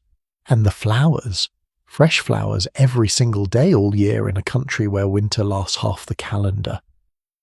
Lilies of the valley and roses brought in from hothouses changed daily, so that the room always smelled like a garden in May, while the snow came down outside. I have a soft spot for that room I cannot fully justify. There is something so human about it. She was not building a monument. She was building a nest in mauve with too many flowers next to a man she was in love with. So there are 3 ways to end a day at the top of the world: watched, punished, or held. And I do not think any of the 3 women chose theirs, which is the whole point of everything I have been telling you. Here is the last thought before the curtains shut, and it is the one I would most want you to take away. Look at the shape of this day we have followed. She was woken in a fixed order, dressed in a fixed order, walked a fixed route, ate a fixed meal in front of a fixed crowd, and now she is being undressed in the exact reverse of the way she was assembled. In a few hours it starts again at the same hour with the same hands in the same sequence. And here is what that does to a person, which I have never seen anybody say out loud. A life made entirely of ritual has no story in it. Nothing accumulates, nothing builds. There is no chapter that ends, no problem that gets solved, no day that is different from the one on either side of it. You cannot look back on a year of it and say, this is what I did, which is why, and this is what I have come to believe, she was so hungry for the garden and the little theatre and the small circle of friends and the fashion and the cards. Not because she was frivolous, because those were the only places where anything actually happened to her. Give a bright, quick, warm-hearted young woman total security, total wealth, no work, and a day that repeats without variation for 19 years, and she will go looking for a story. Every single one of us would. I would. You would. The women are stepping back now. The curtains are being drawn around the bed one panel at a time, and the room outside them is emptying with that particular shuffle of people, leaving somewhere quietly. Someone takes the last dish of pins away. The candle has been chosen and handed over and carried out. Somebody in that palace is going to bed very pleased with himself, and 40 others are not. And out in the corridors, all through that enormous building, the same thing is happening in miniature 1,000 times over. Flames going out one by one, room by room, wing by wing, until the whole place is dark except for a lamp here and there, and the fires going down to embers. Which is where I want to take you next, and it is the part of this day that no memoir can follow. Because everything we have watched today was written down by somebody who was standing in the room. The hours that come now had no witnesses, no first woman of the bedchamber, no ambassador filing a report, no pamphlet writer, no usher, no princess arguing about a shirt. Just a young woman behind 4 panels of silk in the dark in a foreign country, at the end of a day she did not design. And I want to spend that last hour with her, and then I want to tell you the 4 things this whole day has taught me, which I've been carrying around for a long time and have never quite managed to say properly. So, we are behind the curtains. And before I say anything else, I want to be honest with you about what happens next, because you have given me most of an evening and you deserve it. Everything I have told you today came from somebody. A woman standing in the room holding a shift. An ambassador filing a confidential report. A courtier with a grudge and a good memory. Household accounts, laundry lists, building plans, a perfumer's book of formulas. But nobody wrote down these hours. There was no witness inside those curtains. No memoir covers the moment after the last woman steps back and the silk falls shut. So I am not going to invent a scene for you and pretend it is history. That is not the deal we have. What I can do is tell you the small true things we know about her that only make sense in the dark. But first just feel where we are. A bed with the curtains drawn is its own small country.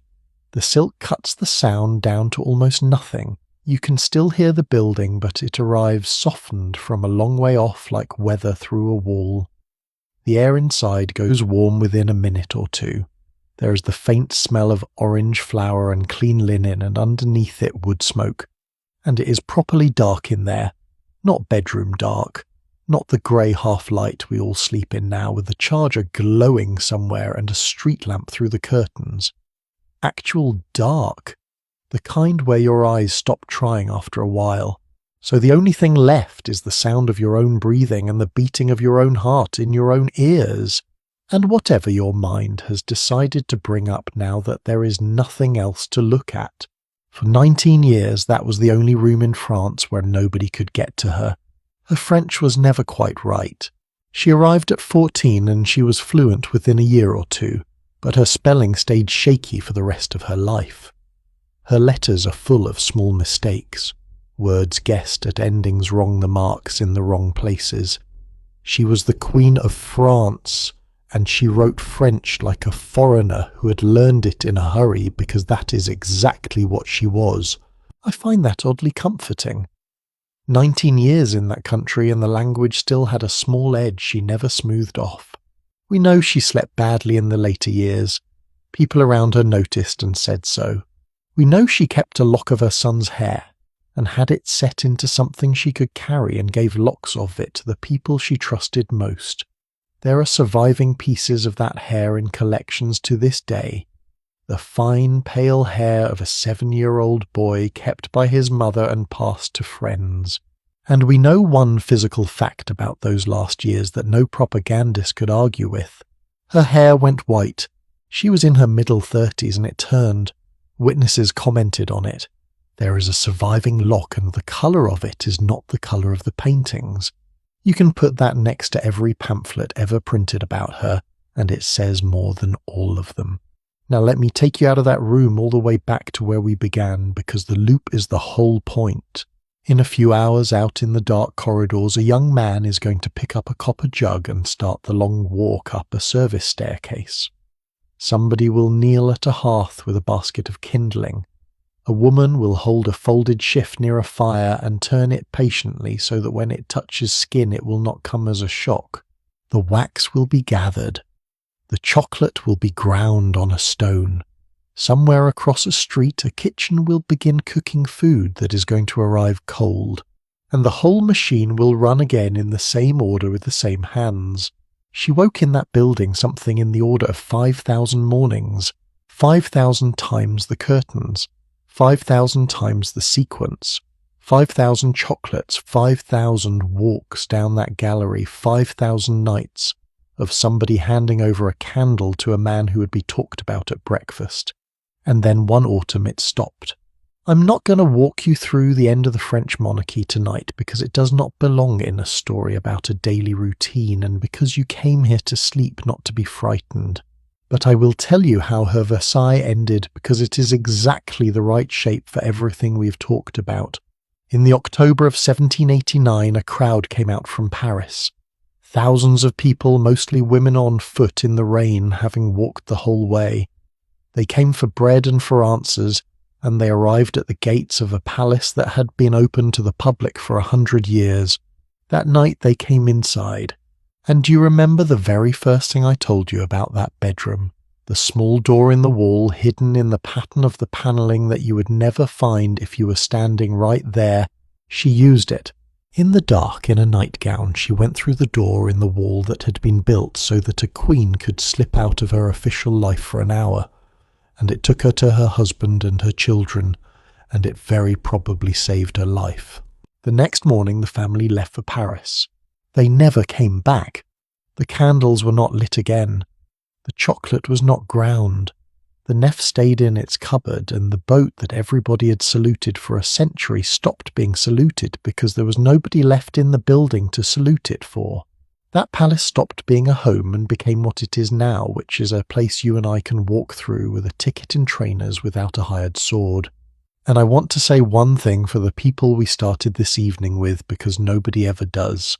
When the court left, the machine did not just switch off, it ended. Think of the sheer number of them. The water carriers, the fire boys, the linen women and the laundresses and the seasonal curtain department, the chocolate maker with his copper stone, the man in charge of a chamber pot in a box, the tasters, the ushers, the fruit officers, the drinks officers, the night watch who spent their careers walking dark corridors sniffing for smoke. Thousands of people whose entire trade was one building and one family and whose skills, the exact angle for a warming pan, the correct order for handing over a shift, became worthless overnight. They are not in the paintings. They are not in the pamphlets. Most of them are not even in the account books by name, only by function. But they were there every dawn for 100 years, and they were the actual palace.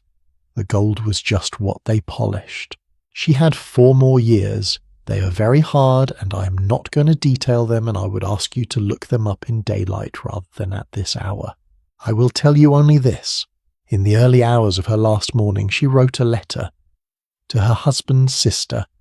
2 pages in that unsteady French without a single word of self-pity in them. She wrote about her children.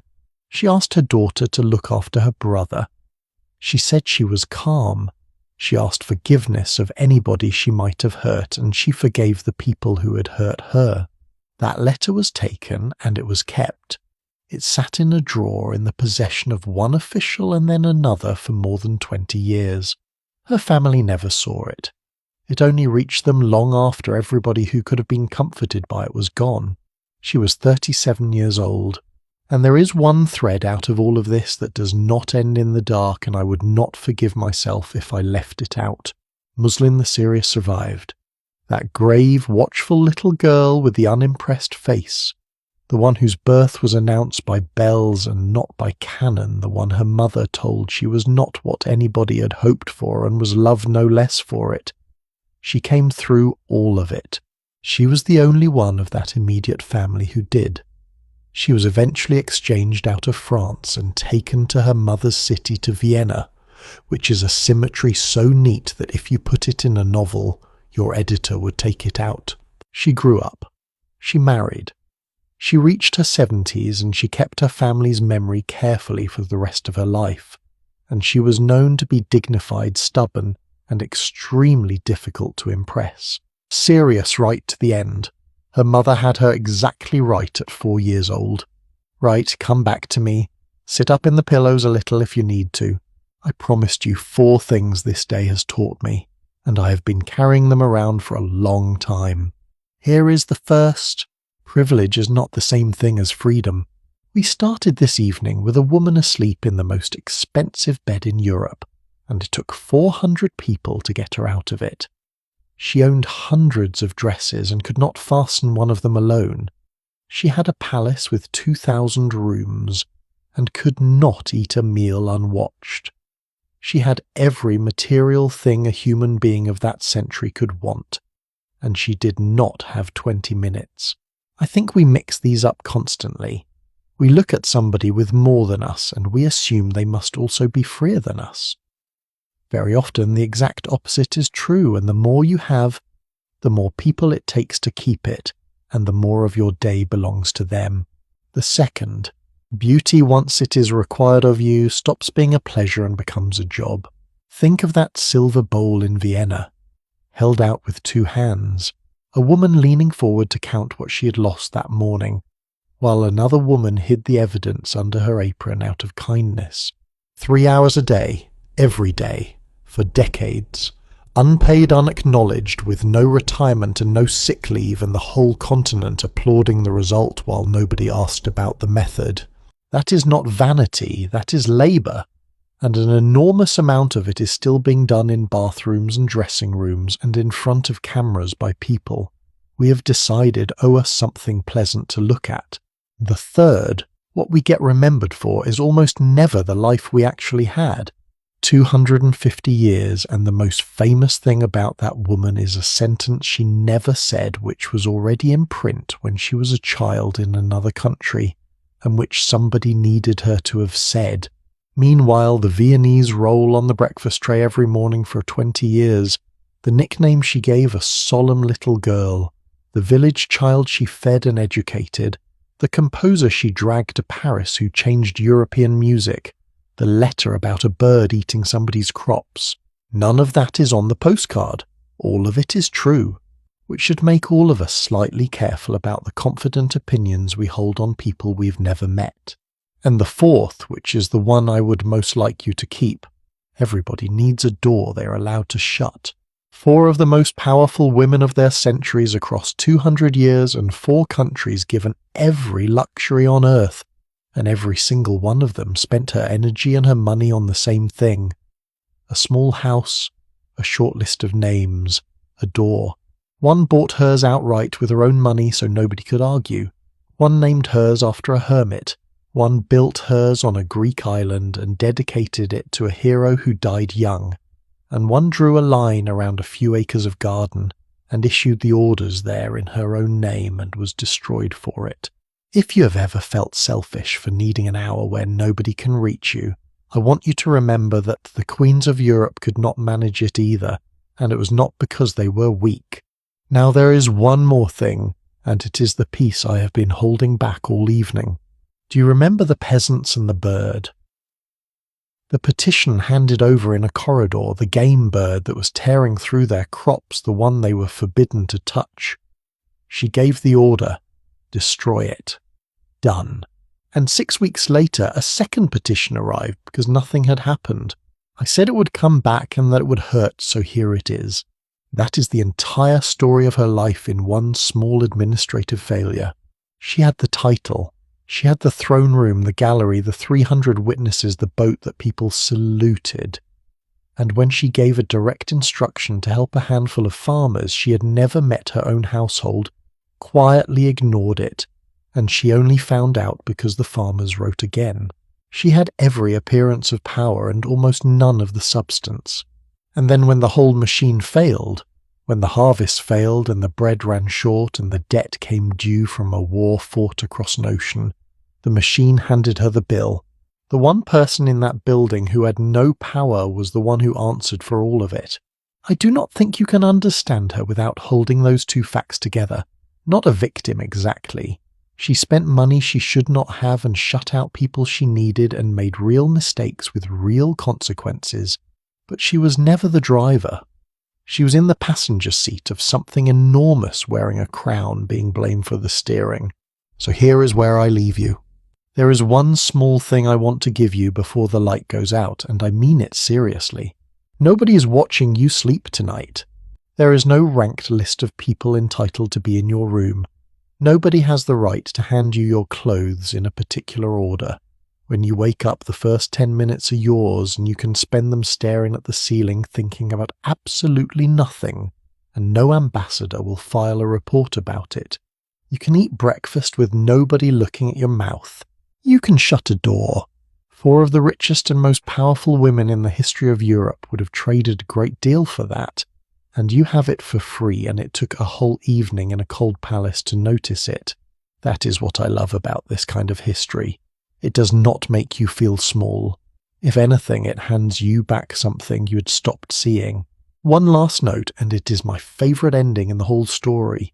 The woman who was standing there holding that shift on the coldest morning of the year, the clerk's daughter who came into the palace at 15 to speak books aloud to bored princesses, she survived all of it. She lost nearly everybody, and then in middle age she opened a school for girls, a good one. She taught the young women of a completely new France, including relatives of the man who ended up running the country. And in the evenings she sat down and wrote out everything she had seen plainly without decoration, including the morning with the shift and the gloves and the 3 princesses.